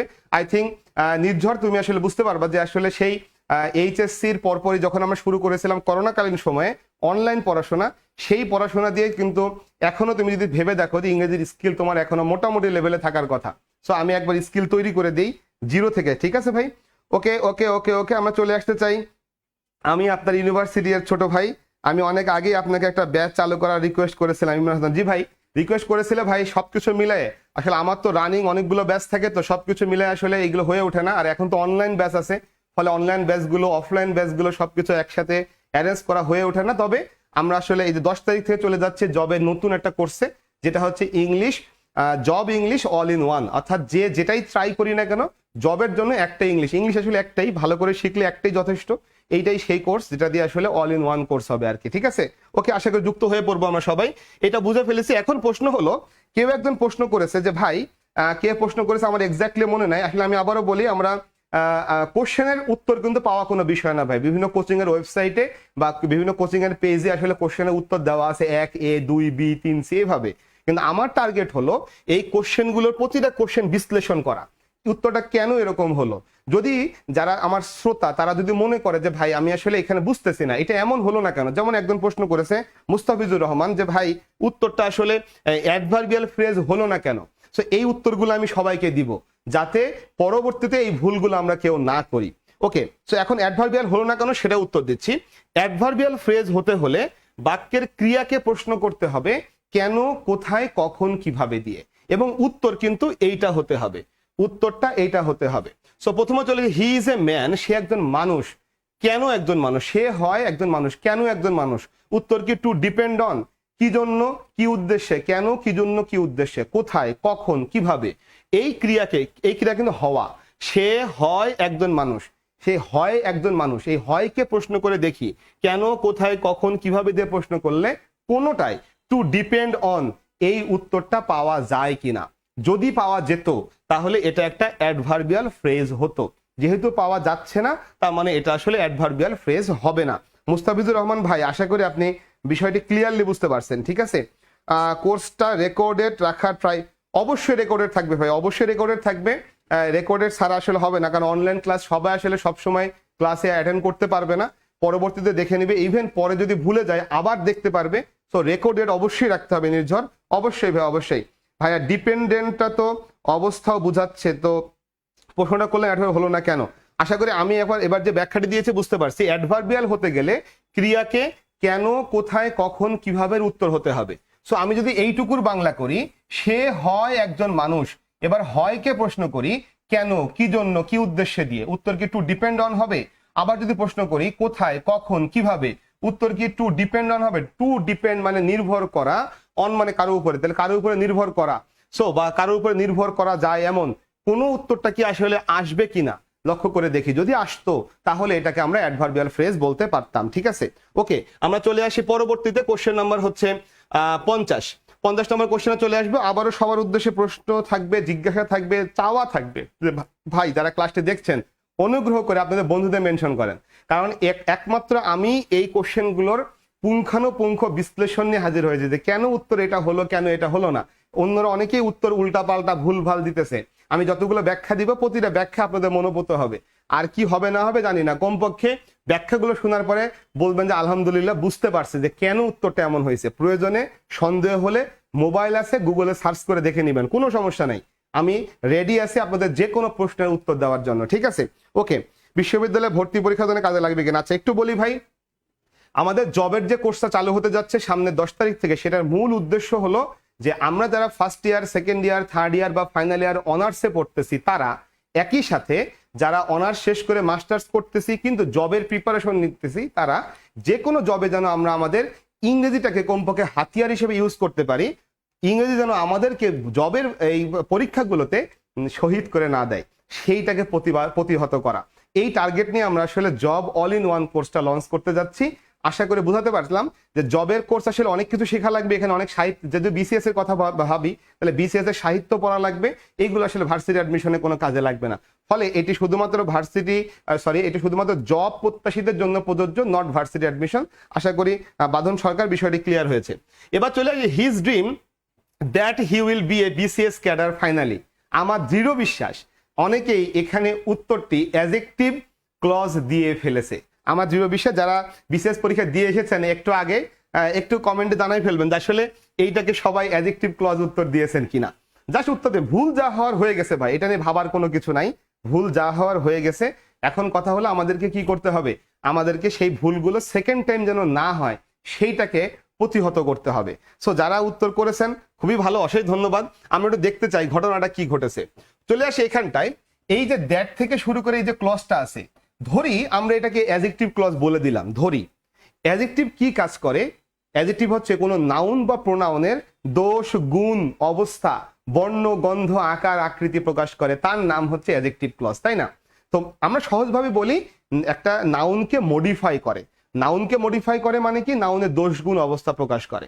সো আমরা সেটাকে অ্যাডজেক্টিভ বলি। এখন লক্ষ্য করি এখানে দ্যাট থেকে শুরু করে ফাইনালি পর্যন্ত যা লেখা আছে, এইটা কি হিজ ড্রিমকে মডিফাই করেছে? উত্তর হচ্ছে না, বরং তার স্বপ্নটা কি, তার স্বপ্নটা কি, অর্থাৎ তার স্বপ্ন হলো সে অবশেষে বিসিএস ক্যাডার হবে। আসলে এইটা আন্ডারলাইনটা ফাইনালি পর্যন্ত ছিল না সম্ভবত, that he will B A BCS cadre, এইটুকু ছিল। ফাইনালি এই ফাইনালটা আন্ডারলাইনের বাইরে ছিল, যাই হোক। সো আমরা যদি বলতেছি এইটুকু, তাহলে এখন তার স্বপ্নটা কি? তার স্বপ্নটা হলো he will B A BCS cadre. তার স্বপ্নটা কি? He will B A BCS cadre. মনে রাখতে হবে, যদি সরি যদি কখনো এইভাবে আমরা চিন্তা করি, এই ক্লজ মার্কারের আগে যেটা আছে সেটার দোষ গুণ অবস্থা প্রকাশ না করে সেইটাকেই বর্ণনা করছে। লক্ষ্য করি, হিজ ড্রিম সমান, হিজ ড্রিমটা কি, তার স্বপ্নটা সমান হলো সে একটা বিসিএস ক্যাডার হবে। যদি এই রকমের কখনো কোনো ঘটনা ঘটে, তাহলে আমরা বলি এই জিনিসটা আসলে হিজ ড্রিমের মডিফায়ার না, এই জিনিসটা হলো হিজ ড্রিমের অ্যাপোজিটিভ বা তার পরিচয় প্রকাশক। হিজ ড্রিমের পরিচয় দিচ্ছে তার স্বপ্ন। কোনটা তার স্বপ্ন? উত্তর হচ্ছে সে বিসিএস ক্যাডার হবে, এইটা তার স্বপ্ন। সো এটার পরিচয় দিচ্ছে, এটা কোনো মডিফায়ার নয়। ফলে আমরা এটাকে আসলে অবশ্যই নাউন ক্লজ দিব, ভুলেও কেউ অ্যাডজেক্টিভ ক্লজ দিব না। এইটা ক্লজ আইডেন্টিফাই করার অল্প কয়েকটা ব্যতিক্রম আছে, সে অল্প কয়েকটা ব্যতিক্রমের ভিতরে এটা একটা। আর আমি যাদেরকে শিখিয়েছি তাদের বলেছিলাম এই দ্যাট থাকলেই সাবধান, এসো গবেষণা করি আসলে এখানে ঘটনা কি ঘটেছে। অন্য কিছু যদি হতো, ধরি এখানে হু হতো, হুইচ হতো, হয়ার হতো, হোয়েন হতো, তাহলে আমরা যে নিয়মগুলো শিখেছি ওটা কাজে লেগে যেত। কিন্তু দ্যাট মানেই ভেজাল, কারণ দ্যাটকে আমরা বলি হচ্ছে কামলা, সে সবার কাজ করে বেড়ায়, সে কখনো নিজের কাজ করে, কখনো হুইয়ের কাজ করে, কখনো হুইচের কাজ করে। ফলে দ্যাট যখনই ক্লজ মার্কার, এখানে অনেক কিছু ঘটতে পারে, আমাদের সাবধান থাকতে হবে। ক্লজ আইডেন্টিফায়ার একটা ক্লাস আমার পেজে কিন্তু আছে, প্রয়োজনে আরো একবার দেখে নেবেন, তাহলে দেখবেন যে এই ধরনের সমস্যাগুলো সমাধান হয়ে যাবে আশা করি। চলে আসি তাহলে উত্তরটা নাউন ক্লজ দিব। 50 নম্বর শেষ হয়ে গেল। এবার চলে মারুফ আহমেদ নাউন ক্লজ, ঠিক আছে, ধন্যবাদ ভাই, যারা পেরেছেন তাদের জন্য অশেষ ধন্যবাদ। আমরা চলে আসি 51 নম্বরে, which of the following is a correct simple sentence? কোনটি সঠিক সিম্পল সেন্টেন্স? সো আমরা চলে, সিম্পল সেন্টেন্স মানে কি? সিম্পল সেন্টেন্স মানে হলো এমন একটা সেন্টেন্স যেখানে ফাইনাইট ভার্ব থাকবে একটা, অনলি একটা। সিম্পল সেন্টেন্স মানে এমন একটা সেন্টেন্স যেখানে ফাইনাইট ভার্ব কয়টা থাকবে? একটা থাকবে। সো অল দ্যাট গ্লিটার্স, এই গ্লিটার মানে হচ্ছে হলো চকচক করা, এটা একটা ভার্ব। সো এটা একটা ভার্ব। ইজ নট গোল্ড, এটা আরো একটা ভার্ব। এবং এই যে দ্যাট, এইটা হলো একটা লিঙ্কার বা এইটা হলো একটা ক্লজ মার্কার। আশা করি বুঝাই যাচ্ছে, এই যে দ্যাট হলো একটা ক্লজ মার্কার, দুইটা ফাইনাইট ভার্ব আছে, ফলে এইটা একটা complex sentence, not simple sentence. প্রশ্নে বলেছিল কোনটি সিম্পল সেন্টেন্স? অলস ওয়েল, আসলে এখানে আছে all is well, that ends well. Clause marker হলো দ্যাট, এখানে একটা ফাইনাইট ভার্ব ইজ, এইখানে একটা ফাইনাইট ভার্ব এন্ডস। তার মানে এটাও কমপ্লেক্স, এটাও complex. Do or die, do মানে করো অথবা তুমি মরো, দুইটা ফাইনাইট ভার্ব আছে এন্ড অর বার দ্বারা যুক্ত, তার মানে এটা হলো একটা কম্পাউন্ড সেন্টেন্স। এইবার এখানে দেখি, I saw an old man walking past me, আমি একজন বয়স্ক মানুষকে দেখলাম যে আমাকে অতিক্রম করে চলে গেল। আশা করি বুঝাতে পারছি যে এই বাক্যটায় একটি মাত্র ফাইনাইট ভার্ব আছে, কোনো হু, হুইচ, হোয়াট, হুমের মতন কোনো লিঙ্কার নাই। তার মানে আমাদের উত্তরটা কিন্তু এইটা হবে। সো বুঝাতে পারলাম আশা করি কিভাবে এই উত্তরটি সিম্পল সেন্টেন্স হয়েছে। খুবই সহজ একটা কোশ্চেন ছিল, তারপরেও আসলে আমি সবসময় বলি সহজ আর কঠিন পুরোপুরি কিন্তু আপেক্ষিক একটা বিষয়। একই জিনিস কারোর কাছে সহজ মনে হবে, কারোর কাছে কঠিন মনে হবে। যে পারে তার জন্য সহজ, আর যে পারে না তার জন্য ওটাই কিন্তু অনেক কঠিন। সো আমি জানি না এটা কারোর জন্য কঠিন ছিল কিনা, বাট আমার দায়িত্ব ছিল ব্যাখ্যা সহ বুঝাই দেওয়া, আমি সেটা বুঝিয়ে দিয়েছি। চলে আসি এরপরে, কোশ্চেন নাম্বার হচ্ছে হলো 52, which is the correct complex form of the sentence? মানে নিচের সেন্টেন্সের সঠিক কমপ্লেক্স ফর্ম কোনটা? তার মানে আমাকে কি করতে বলছে বোঝা গেছে আশা করি, ট্রান্সফরমেশন করতে বলেছে। সো এখানে যে বাক্যটি দিয়েছে এটা একটা simple sentence, a corrupt man cannot win the respect of others. মানে একজন করাপ্ট ম্যান মানে কি, দুর্নীতিগ্রস্ত লোক, ক্যানট উইন জয় করতে পারে না, রেসপেক্ট অফ আদার্স অন্যদের সম্মান জয়, অন্যদের শ্রদ্ধা জয় করতে পারে না, এরকম। সো এটা একটা সিম্পল সেন্টেন্স, বলেছে এটার কমপ্লেক্স ফর্মটা কি হবে। সো কমপ্লেক্স ফর্ম কি হবে আমি সেটা একটু বলে দিই। যদি কখনো এই রকমের থাকে, অর্থাৎ এ করাপ্ট ম্যান মানে আর্টিকেল, তারপরে হচ্ছে অ্যাডজেক্টিভ এবং তারপরে হচ্ছে নাউন, এটা করার খুব সহজ উপায় হচ্ছে এইখান থেকে বাকি অংশ একেবারে অপরিবর্তিত থাকবে। তার মানে cannot win the respect of others, এইটুকু অপরিবর্তিত থাকবে। আমরা এইখানটাকে ঘুরাই দিব, তার মানে ম্যানটাকে আগে নিয়ে আসবো, এখানে হয়ে যাবে হচ্ছে এ ম্যান। তারপরে এই করাপ্টটাকে আমি পরে নিয়ে যাব, নিয়ে গেলাম এখানে করাপ্ট, এবং মাঝখানটায় আমরা একটা রিলেটিভ প্রোনাউন প্লাস একটা বি ভার্ব বসাই দিব। তাহলেই মোটামুটি ভাবে আমাদের এই বাক্যটি কি হয়ে যাবে, কমপ্লেক্স হয়ে যাবে। আমি আবারও বলতেছি, যদি কখনো আর্টিকেল অ্যাডজেক্টিভ নাউন এই কম্বিনেশন পাওয়া যায় সিম্পল সেন্টেন্সে, কমপ্লেক্স করার সময় আমরা জাস্ট খালি কি করি, জাস্ট নাউনটাকে আগে নিয়ে আসি, অ্যাডজেক্টিভটাকে পরে নিয়ে যাই, মাঝখানে relative pronoun plus be verb ঢুকাই দিলেই আমাদের কি হয়, কমপ্লেক্সটা হয়ে যায়। সো আমরা প্রথমে দেখি, আমাদের প্রথম কাজ হচ্ছে বাকি অংশ অপরিবর্তিত, তাহলে cannot win the respect of others, এখানে ক্যানট রেসপেক্ট দি আদার্স, উইনটা বাদ পড়ে গেছে, তাহলে এটা বাদ যাবে।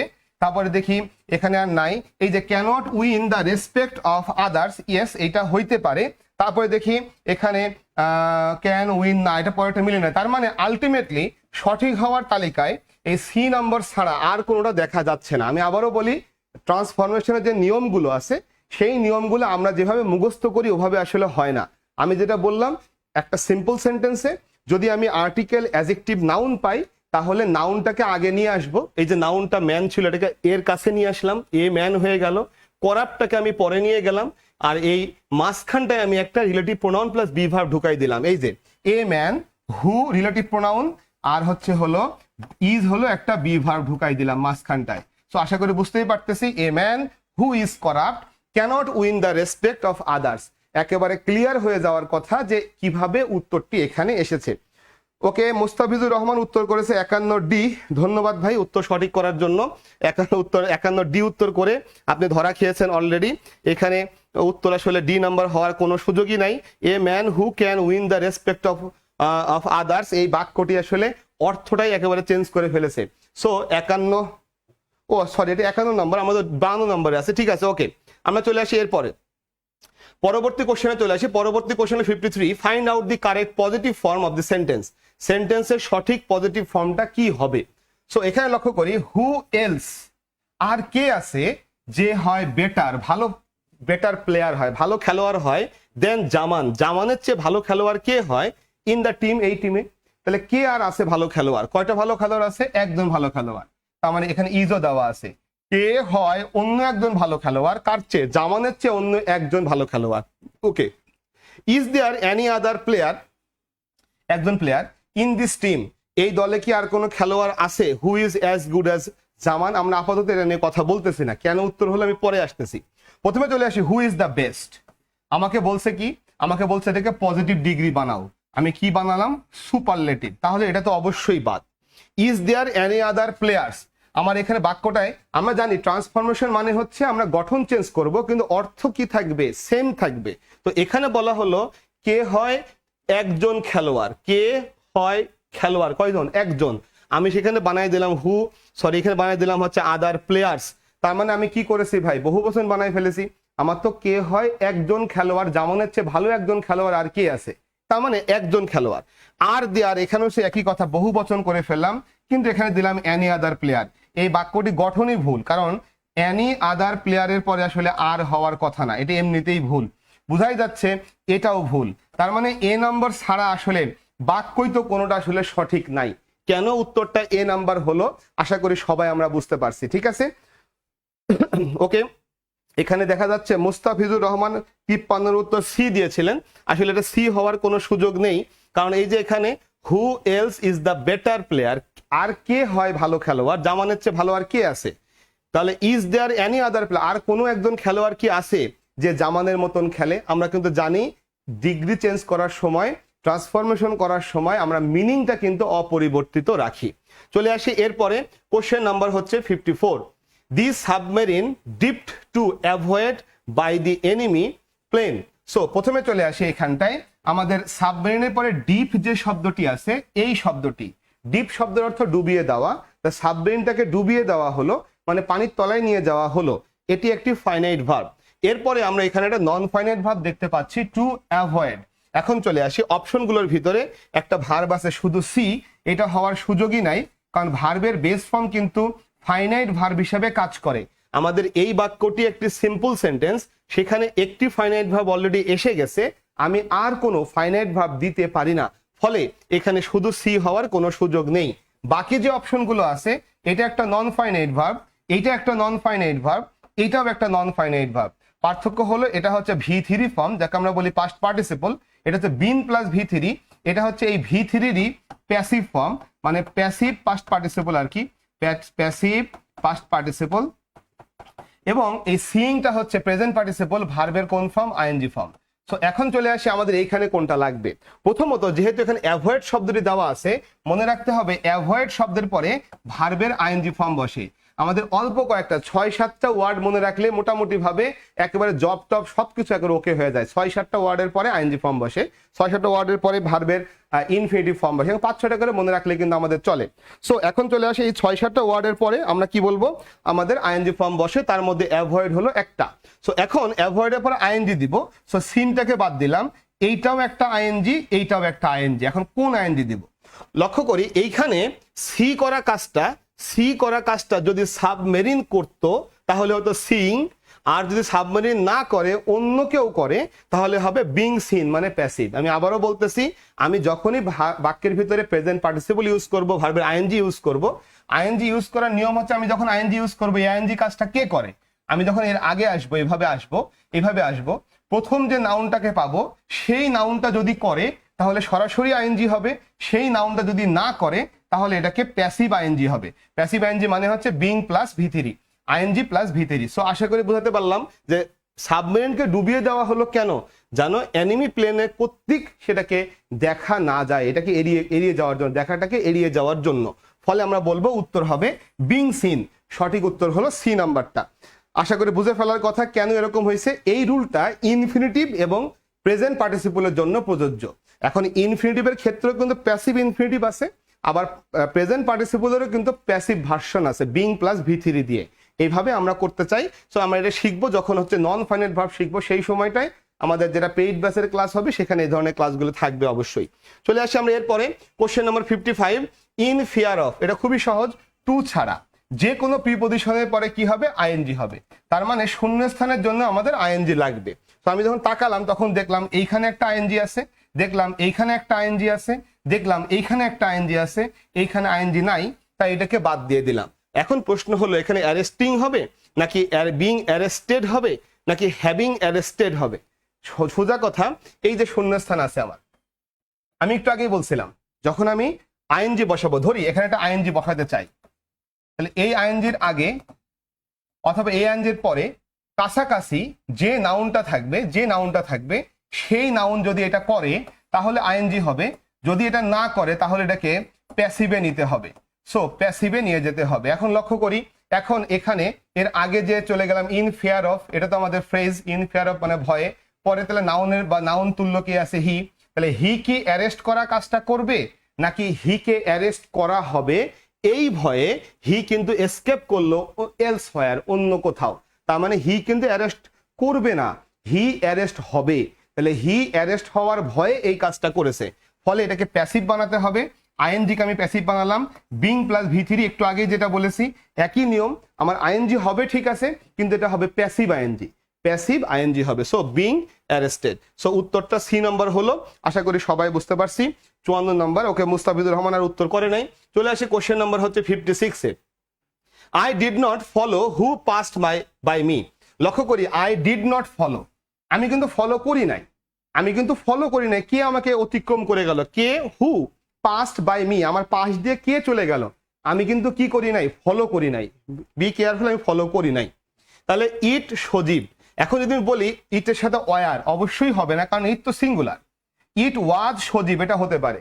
আমি তো ফলো করি নাই, তাহলে এটা সজীব ছিল বুঝবো কি করে? তার মানে আমি আসলে শিওর না আসলে এটা কে ছিল। সো আমরা বলবো যে অবশ্যই মাস্ট হওয়ার এখানে এমনিতেই সুযোগ নাই, এটা সম্ভবত সজীব ছিল। কখন ছিল? অতীতে ছিল। যেহেতু সে পাস করে চলে গেছে কোন কালে? অতীতকালে। এবং আমি তাকে ফলো করি নাই, খেয়াল করি নাই কোন কালে? অতীতকালে। So I did not follow, আমি ফলো করি নাই। হু পাস্ট বাই মি, কে আমাকে অতিক্রম করে চলে গিয়েছিল? কোন কালে চলে গিয়েছিল? অতীতকালে চলে গিয়েছিল। এখন লক্ষ্য করলাম যে তাহলে সম্ভবত সে সজীব ছিল, ফলে আমরা বলবো ইট মাইট বি সজীব, সম্ভবত এটা সজীব হতে পারে। আশা করি বুঝতেই পারতেছি সেটা হলো এইটা। চলে আসি এরপরে, কোশ্চেন নাম্বার হলো 57। Shamin is my colleague, Shamin হলো আমার কলিগ বা সহকর্মী। I dash him for 10 years, এই যে ফর 10 ইয়ার 10 বছর ধরে, তাহলে 10 বছর ধরে আমি তাকে চিনি। বোঝাই যাচ্ছে ফর বা সিন্স থাকলে সাধারণভাবে প্রেজেন্ট পারফেক্ট কন্টিনিউয়াস হয়, তার মানে এটা হওয়ার কথা সাধারণভাবে প্রেজেন্ট, তারপরে কি পারফেক্ট, তারপরে হচ্ছে কন্টিনিউয়াস, এইটা হওয়ার কথা।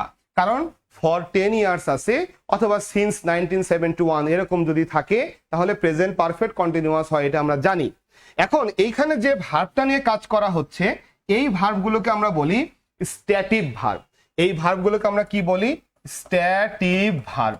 এরকম স্ট্যাটিভ ভার্বের কিছু কাহিনী আছে, এটা আমরা জানি যে কিছু ভার্ব আছে যে সকল ভার্বকে দিয়ে আমি কন্টিনিউয়াস নামের কোনো টেন্স তৈরি করতে পারি না, কন্টিনিউয়াস নামের কোনো টেন্স তৈরি করতে পারি না। যদি সেটা কোনো কন্টিনিউয়াস নামের টেন্স হয়ে যায় তাহলে সে কন্টিনিউয়াসের আগের টেন্সটা হয়।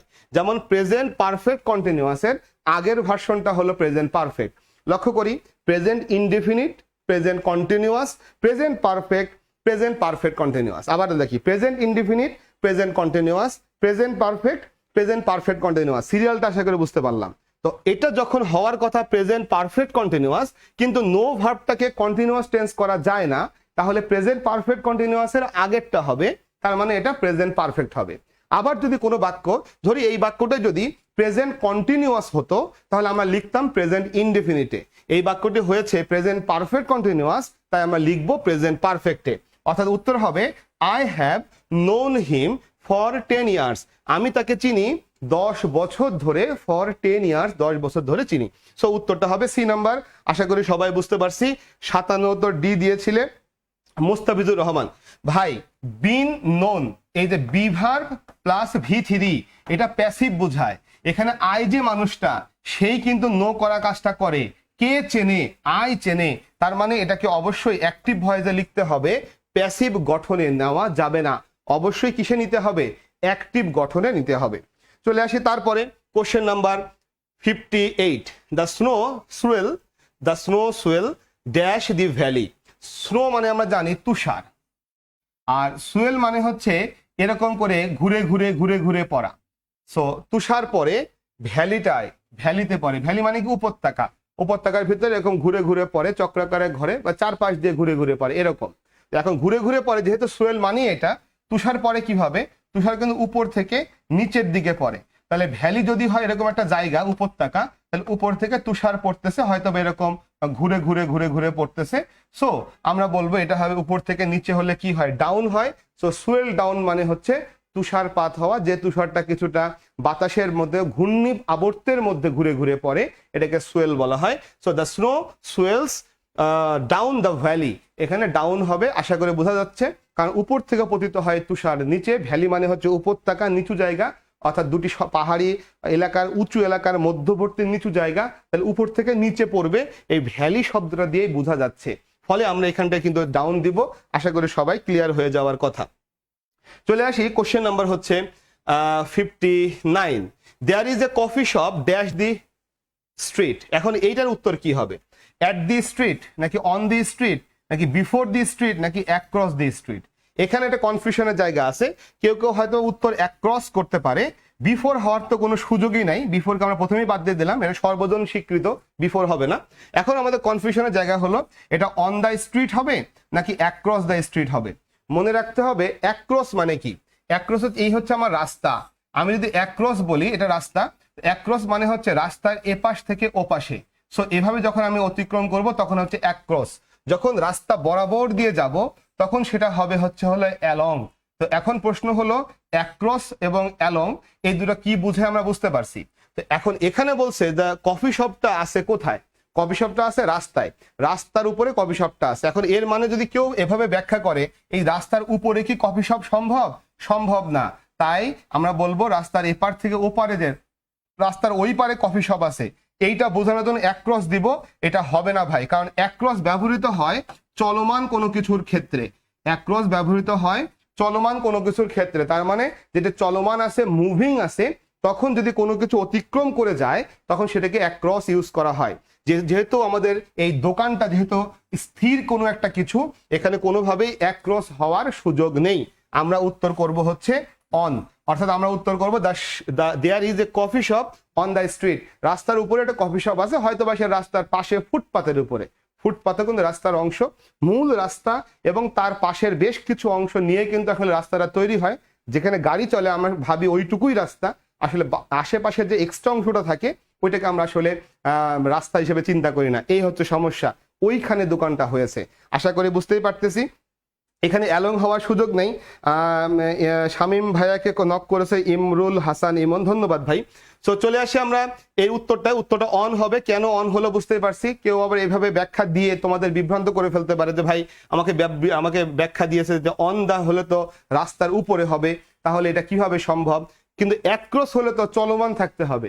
তাহলে হি ওয়াকড অ্যাক্রস দ্য রোড, তার মানে সে হাঁটলো রাস্তার এপার থেকে ওপারে। যখন এরকম মুভিং কোনো কিছু হয় সেখানে অ্যাক্রস হয়। যেহেতু আমাদের কফি শপ, এটা তো মুভিং না, সো অ্যাক্রস হওয়ার সুযোগ নেই, এটি অবশ্যই অন হবে।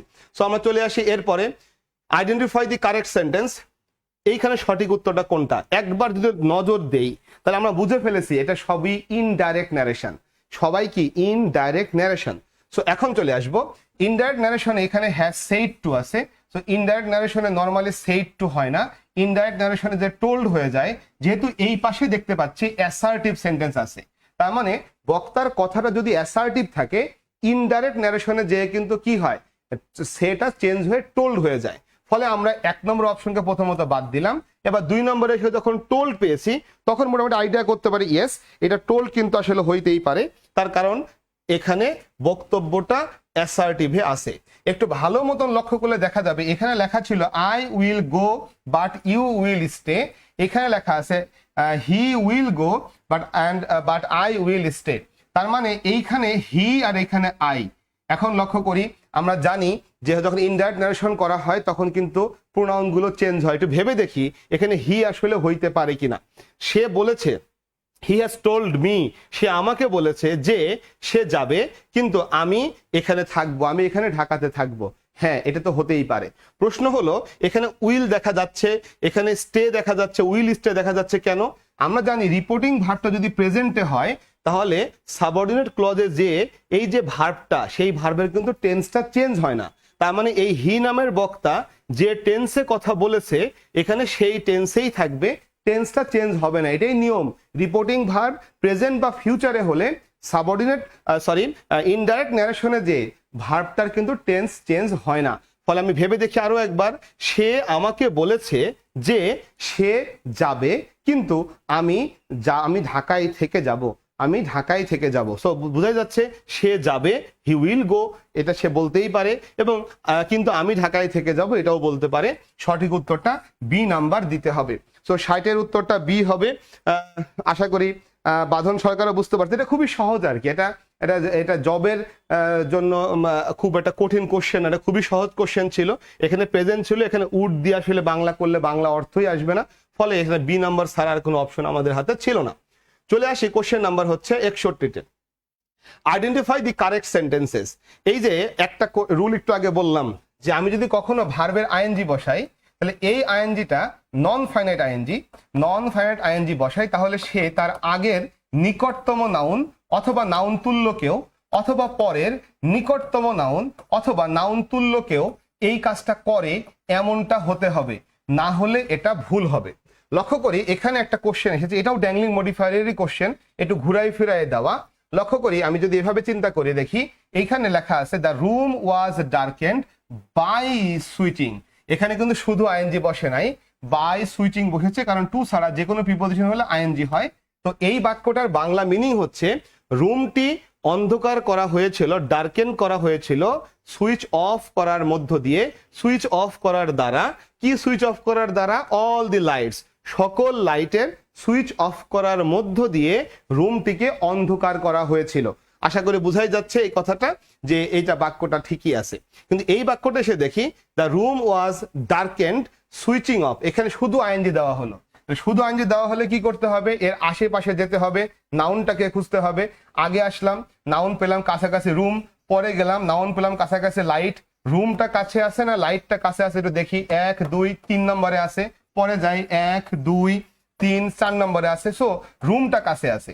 এবার রুম কি সুইচ অফ করা কাজটা করবে, করবে না, তার মানে আলটিমেটলি এখানে আইএনজি দেওয়াটা ভুল হয়েছে। আশা করি সিস্টেমটা বুঝতে পারছি। এটা একটা জিরান্ড প্রেজেন্ট পার্টিসিপল আইএনজি এবং পাস্ট পার্টিসিপল ভি3 দুটার ভিতরে কোনটা হবে সেইটা রুল হচ্ছে এইটা।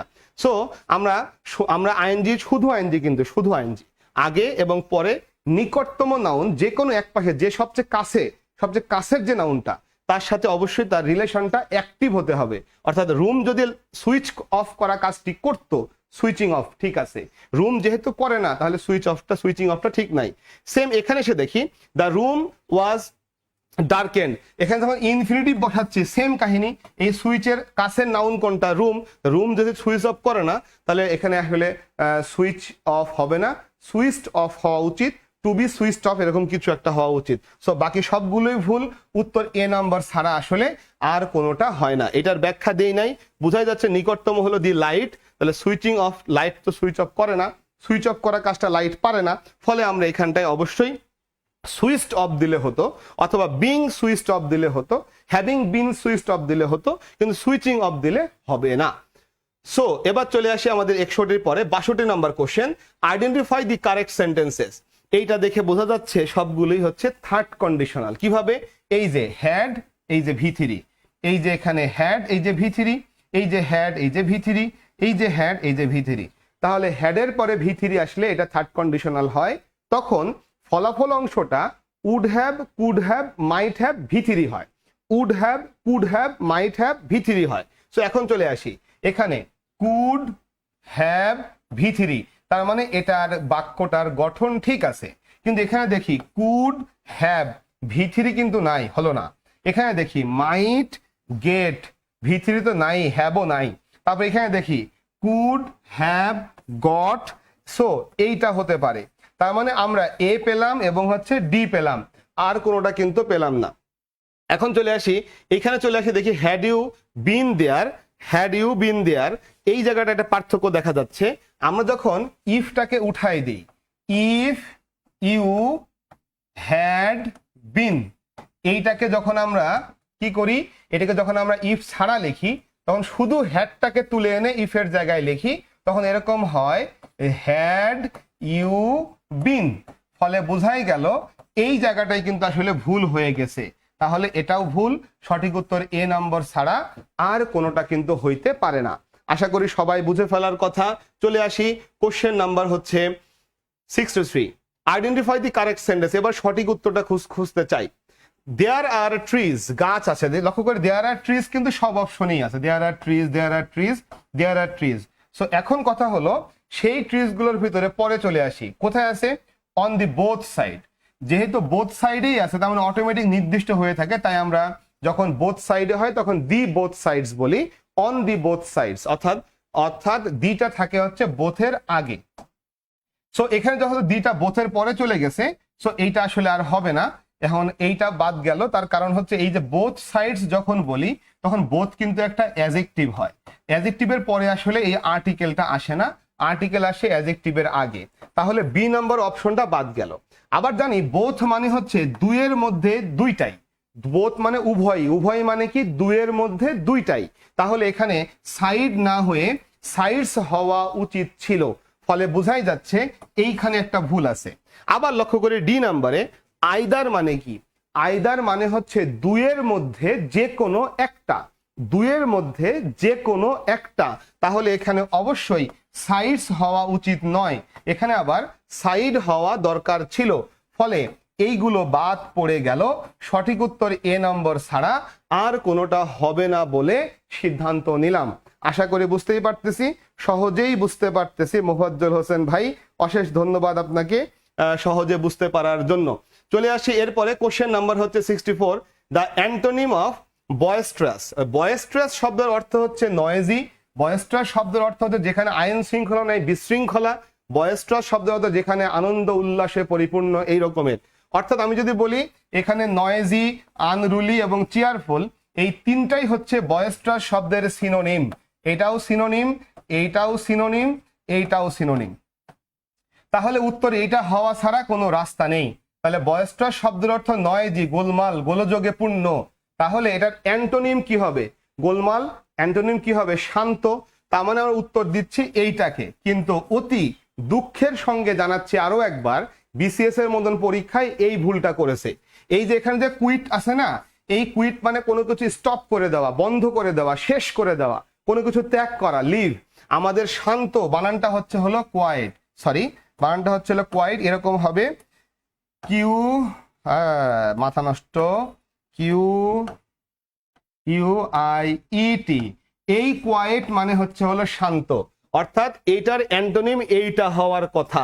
কিউ ইউ আই পর্যন্ত আছে, বলবে সবাই প্রিন্টিং মিস্টেক হয়েছে। অনুগ্রহ করে কপোতাক্ষ সেটটা খুলে দেখবেন, এইখানে এটাই লেখা ছিল। তাহলে বানানটা ভুল। এই কুইট শব্দটার অর্থ কিন্তু শান্ত না, এটা আসলে বানানটা এরকম হওয়ার কথা হলো কোয়াইট। কোয়াইট মানে হচ্ছে হলো শান্ত, আর বায়োস্ট্রিয়াস মানে হচ্ছে হলো নয়েজি। তাহলে বোঝাই গেল প্রশ্ন এটাও ভুল ছিল। সো বিসিএস পিএসসি যদি মনে করে এগুলোকে গণ নম্বর দিয়ে দিবে, দিলেও দিতে পারে আর কি। ঠিক আছে, ওকে, চলে আসি আমাদের পরবর্তী কোশ্চেন, কোশ্চেন নাম্বার 65। প্ল্যাগিয়ারিজম, এইটা হচ্ছে হলো অন্যের লেখা নিজের লেখা বলে চালিয়ে দেওয়া, এটাকে বলা হয় প্ল্যাগিয়ারিজম। অর্থাৎ অন্য কেউ লিখেছে, ওই লেখাটাকে নিজে কপি করে বই বানায় বললাম যেটা আমি লিখেছি, এইটার নাম হচ্ছে প্ল্যাগিয়ারিজম। সো চলে আসি, the act of using someone's else's, এইখানে একটা ভুল ছিল, এখানে সামওয়ানস লেখা ছিল, আমি এটা লিখে দিয়েছি।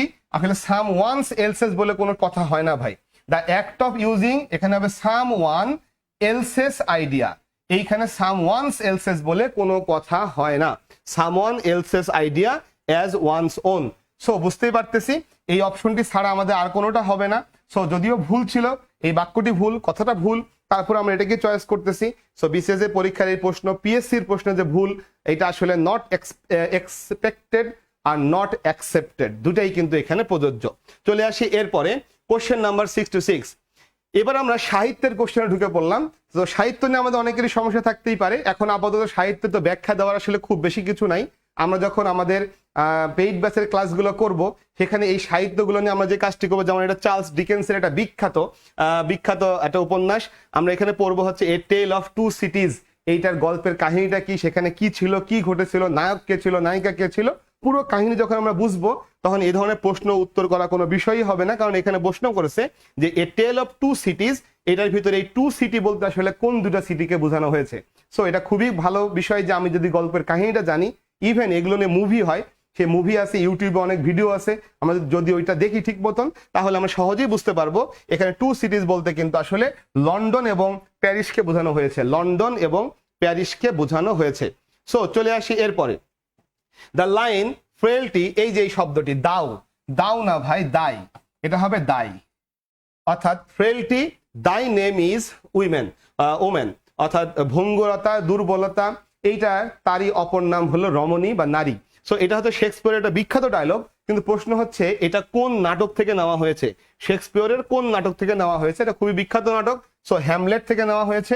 আশা করি মনে থাকবে, আমরা হ্যামলেট, ম্যাকবেথ, ওথেলো, কিং লিয়ার, এই সবগুলো নাটকের কাহিনী পড়বো, নাটকের কাহিনী দেখবো যখন আমাদের পেইড ব্যাচের ক্লাস হবে সেখানে। আশা করি আমরা সবাই এই নাটকের কাহিনীগুলো শুদ্ধ মুখস্থ হয়ে যাবে, কে নায়ক, কে নায়িকা, কে কারে কোন ডায়লগটা দিছে, মোটামুটি যখন কাহিনী মুভি আকারে যখন আমরা দেখবো, তখন এগুলো মনে রাখা কিন্তু সহজ হবে।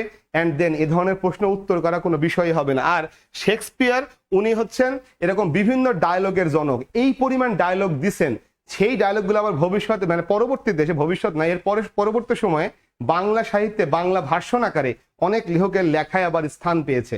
ফলে এই ডায়লগগুলো অনেকেই আমাদের পরিচিত ডায়লগ থাকবে আশা করি। চলে আসি এরপরে 68 number question, who of the following compiled an English dictionary. So কে ইংরেজি ডিকশনারি কি করেছে, লিখেছে। এখানেও একটা সমস্যা ছিল, কমপ্লাইড ছিল, কমপ্লাইড শব্দটা বলে কোনো শব্দ নাই ভাই, এটা কম্পাইলড হবে। সো যাই হোক, কে আসলে একটা ইংরেজি, কম্পাইল মানে হচ্ছে হলো সম্পাদনা করা, তাহলে কে ইংরেজি ডিকশনারি সম্পাদনা করেছে। আমরা জানি যে স্যামুয়েল জনসনের লেখা একটা ডিকশনারি ছিল, এই ডিকশনারি অফ ইংলিশ ল্যাঙ্গুয়েজ, সেটা কিন্তু স্যামুয়েল জনসন লিখেছেন। সো এই কারণে আমরা বলবো যে তিনি হচ্ছে একটা ইংলিশ ডিকশনারি কি করেছেন, ইংলিশ ডিকশনারি হচ্ছে সম্পাদনা করেছেন, লেখেন নাই অবশ্যই, সম্পাদনা করেছেন, কম্পাইল করেছেন। কম্পাইল মানে হলো সম্পাদনা করা। ঠিক আছে, ওকে, আমরা চলে আসি তারপরে। কোশ্চেন নাম্বার হচ্ছে 69, which is not a poetry form. Poetry মানে জানি কবিতা, তাহলে কবিতার ধরন নয় কোনটা? সো আমরা প্রথমে যদি বলি সনেট, সনেট কি? সনেট হচ্ছে একটা চতুর্দশপদী কবিতা। সো আমরা জানি এটাকে বাংলায় আমরা সনেট বলি, চতুর্দশপদী কবিতা বাংলাতেও আছে। যেমন আমাদের মাইকেল মধুসূদন দত্ত অনেক সনেট লিখেছেন। সো সেই সনেট হচ্ছে চতুর্দশপদী কবিতা, কবিতার একটা ধরন হলো সনেট। ব্যালাড কি? ব্যালাডকে বলা হয় গাথা কবিতা, ব্যালাডকে বলা হয় গাথা কবিতা। তাহলে গাথা কবিতা কোনটা? যখন কবিতার মধ্য দিয়ে কোনো একটা কাহিনী বা গল্প বর্ণনা করা হয় তখন সেই কবিতাটিকে বলা হয় ব্যালাড ইংরেজিতে, আর বাংলায় বলা হয় গাথা কবিতা। সো বোঝাই যাচ্ছে ব্যালাড হলো কবিতার একটা ধরন। অন্যদিকে এপিক যে শব্দটা, এপিক শব্দের অর্থ হলো মহাকাব্য। মহাকাব্য মানে হচ্ছে অনেক বড় একটা কাব্য, যেখানে অনেক কবিতার মধ্য দিয়ে অনেক কাহিনী এগিয়ে যায়, সেখানে কাহিনী থাকে, গল্প থাকে, তবে এটা ছোটখাটো না, অনেক বড়, তাকে আমরা বলি এপিক বা মহাকাব্য। কবিতা দিয়ে লেখা এরকম বিশাল একটা কিছু। সো এটাও কবিতার একটা ধরন। শুধুমাত্র টেল, এই টেল শব্দের অর্থ হচ্ছে গল্প। সো এটা কবিতার কোনো ধরন নয়। সো আমাদের প্রশ্ন বলা হয়েছে which is not a poetry form, কোনটি কবিতার ধরন নয়? সো আমরা এই জন্য উত্তর দিলাম হচ্ছে টেল বা গল্প। চলে আসি তারপরে, কোশ্চেন নাম্বার হচ্ছে হলো 70, I am a man more sinned against than sinning. So আমি হই একজন মানুষ, মোর সিন্ড অনেক পাপের শিকার হয়েছি, দেন যে পাপ করে যাচ্ছি তার চাইতে বেশি পাপের শিকার হয়েছে আমি একজন মানুষ। আমি এমন একজন মানুষ যে মানুষটা অনেক পাপের, আমার বিরুদ্ধে অনেক পাপের শিকার হয়েছে আমি, মানে আমার বিরুদ্ধ থেকে এই পাপগুলো হয়েছে, যতটা পাপ আমি করে যাচ্ছি তার সাথে। এইটা কিং লিয়ার নামের একটা বিখ্যাত বিখ্যাত রাজার কাহিনী, যেটা হচ্ছে শেক্সপিয়ারের লেখা। আমরা জানি যার একটা গোল্ডেন টাচ ছিল, সেই গল্পটা আর কি। তো সে যখন তার ভুলটা বুঝতে পারলো তখন এই ডায়লগটা দিয়েছিল আর কি। সো আমরা এই গল্পটা অনেকেই শুনেছি, a man a king with a golden touch, সেই ধরনের একটা কাহিনী, সেটা কিং লিয়ারের কাহিনী। সো আমরা এখন এখান থেকে পরের দিকে চলে যাই। 71, which event influence the literature of romantic period. Romantic পিরিয়ডের সাহিত্য কার দ্বারা প্রভাবিত হয়েছে? সো এখানে দুটি বিষয় আছে, একটা হলো ফ্রেঞ্চ রেভলিউশন, আর একটা হচ্ছে আমেরিকান রেভলিউশন। এই দুইটা রেভলিউশন হচ্ছে, এই দুইটা বিপ্লব রোমান্টিক পিরিয়ডের যে সাহিত্য, সেই সাহিত্যকে কি করেছে? প্রভাবিত করেছে। দুইটা বিপ্লব, একটা হচ্ছে হলো ফ্রেঞ্চ বিপ্লব, আর একটা হচ্ছে আমেরিকান বিপ্লব। সো আপাতত অপশনে আমেরিকান বিপ্লব আছে, ফলে আমরা আমেরিকান বিপ্লবটাকে উত্তর করে দিলাম আর কি। ঠিক আছে, তানভীর হাসান, আসসালামু আলাইকুম গুরু, ক্যাম্পাস থেকে আছে আপনার সাথে। অশেষ ধন্যবাদ তানভীর, ক্যাম্পাসে যুক্ত হওয়ার জন্য। সো অশেষ অশেষ ধন্যবাদ। চলে আসি আমরা এরপরে, কোশ্চেন নাম্বার হচ্ছে 72, the author of a farewell to arms. A farewell to arms একটা বিখ্যাত বিখ্যাত লেখক আর্নেস্ট হেমিংওয়ের লেখা। এটা মোটামুটি ভাবে প্রতি বিসিএসেই এই তার লেখা একটা না একটা থাকেই। So the old man and the sea, এটাও কিন্তু আর্নেস্ট হেমিংওয়ের লেখা। সেরকম বিখ্যাত বিখ্যাত অনেকগুলো রচনা আছে এই ব্যক্তিটির, সুতরাং এটা খুব ভালো করে পড়া দরকার। আর এই যে উইলিয়াম সমারসেট মম অথবা ডিএইচ লরেন্স, জেন অগাস্টেন, এই যে লেখকগুলোর নাম দেখা যাচ্ছে, এই সবগুলো লেখকের নামেরই কিন্তু কবিতা এইচএসসি লেভেলের বইয়ের মধ্যে ছিল। ফলে আলটিমেটলি এই লেখকগুলোকে খুব ভালো করে শেখা দরকার এমনিতেই। যদি এইচএসসি লেভেলের বইয়ে ছিল মানে আমরা অলরেডি পড়ে ফেলেছি। ফলে জবের পরীক্ষা আসলে এটা পড়ি না, এটা তো বলা যাবে না। মানে কেউ বলতে পারবে না যে ইংলিশে অনার্স মাস্টার্স করে এসছে তাই পারবে, না হলে পারবে না, এটা তো ছিল আমাদের টেক্সটে, ঠিক না? চলে আসি এরপরে 73 number question, who is the most satirist in English literature. তাহলে ইংলিশ লিটারেচার স্যাটারিস্ট আসলে সবচেয়ে ফেমাস স্যাটারিস্টটা কে? মানে যে হচ্ছে কৌতুক, হাস্য, রসাত্মক বা কৌতুক করে রচনাগুলো লেখে, এরকম সবচেয়ে ফেমাস কে ছিল? এখানে দুইজন আছেন এরকম ইংলিশ লিটারেচারের স্যাটারিস্ট। একজন হলেন আলেকজান্ডার পোপ এবং অন্যজন হলেন জোনাথন সুইফট। দুইজনাই, কিন্তু দুইজনের ভিতরে যদি আমরা বিবেচনা করি, জোনাথন সুইফটের প্রায় বেশিরভাগ লেখাই হচ্ছে এই স্যাটারিস্ট টাইপের, তার মানে হচ্ছে কৌতুকপূর্ণ রচনা। ফলে আমরা আসলে সবচেয়ে মোস্ট ফেমাস হিসেবে তাকেই নিব, জোনাথন সুইফটকে নিব। আর আলেকজান্ডার পোপও কিন্তু একজন স্যাটারিস্ট, সো তার অনেকগুলো এরকম রচনা আছে। যদি আমরা জোনাথন সুইফটকে অপশনে না পাইতাম তাহলে হয়তোবা আলেকজান্ডার পোপের দিকে আমরা যাইতে পারতাম। ওকে, এরপরে চলে আসি 74 নম্বর question, which period is known as the golden age of English literature. এইটা হচ্ছে একেবারে বেসিক লেভেলের একটা কোশ্চেন, যে কোন যুগটাকে বলা হয় হচ্ছে ইংরেজি সাহিত্যের সোনালী যুগ বা গোল্ডেন এজ। আমরা এটাকে এলিজাবেথান পিরিয়ডকে জানি, যে এই সময়টাই হচ্ছে ইংরেজি সাহিত্যের সবচেয়ে গোল্ডেন এজ। কারণ এই সময় রাজা কর্তৃক আসলে পৃষ্ঠপোষকতায় প্রচুর সাহিত্য রচনা হয় ইংরেজি সাহিত্যে, সেই কারণে আসলে এটাকে গোল্ডেন এজ বলে উল্লেখ করা হয়েছে। চলে আসি এরপরে আমাদের 75 নম্বর question, which novel is written by an Indian novelist. এখানে ইন্ডিয়ান সাহিত্যিকের দ্বারা রচিত নোবেল কোনটি জিজ্ঞাসা করা হয়েছে। এখানে প্রথম ডিজিটে লেখা আছে the ministry of utmost happiness, এটা অরুন্ধতী রায়ের লেখা একটা বিখ্যাত রচনা।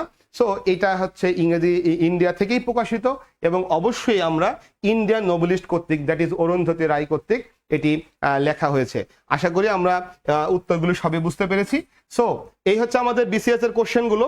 আমরা সবগুলি কোশ্চেন একে একে সলভ করে ফেললাম। আবারও সবার উদ্দেশ্যে বলি, আমরা আসলে job English all in one নামের একটি কোর্স লঞ্চ করতে যাচ্ছি সামনে মাসের, মানে মে মাসের 10 তারিখ থেকে শুরু হবে এটা, যে একটা কোর্সের ভিতরে বিসিএস থেকে শুরু করে বিসিএস, বিজেএস, তারপরে হলো প্রাথমিক শিক্ষক নিয়োগ, এনটিআরসি এর নিবন্ধন, এবং এখান থেকে 10ম থেকে 16 গ্রেডের যত চাকরি আছে সকল সরকারি চাকরির সকল পড়াশোনার এক ইংলিশ প্ল্যাটফর্ম, তার নাম হলো job English all in one course. সুতরাং যারা এই কোর্সটিতে এনরোল করতে আগ্রহী হবে আমাদের পেজে অবশ্যই নক করতে হবে, আমাদের পেজে অবশ্যই জানাতে হবে।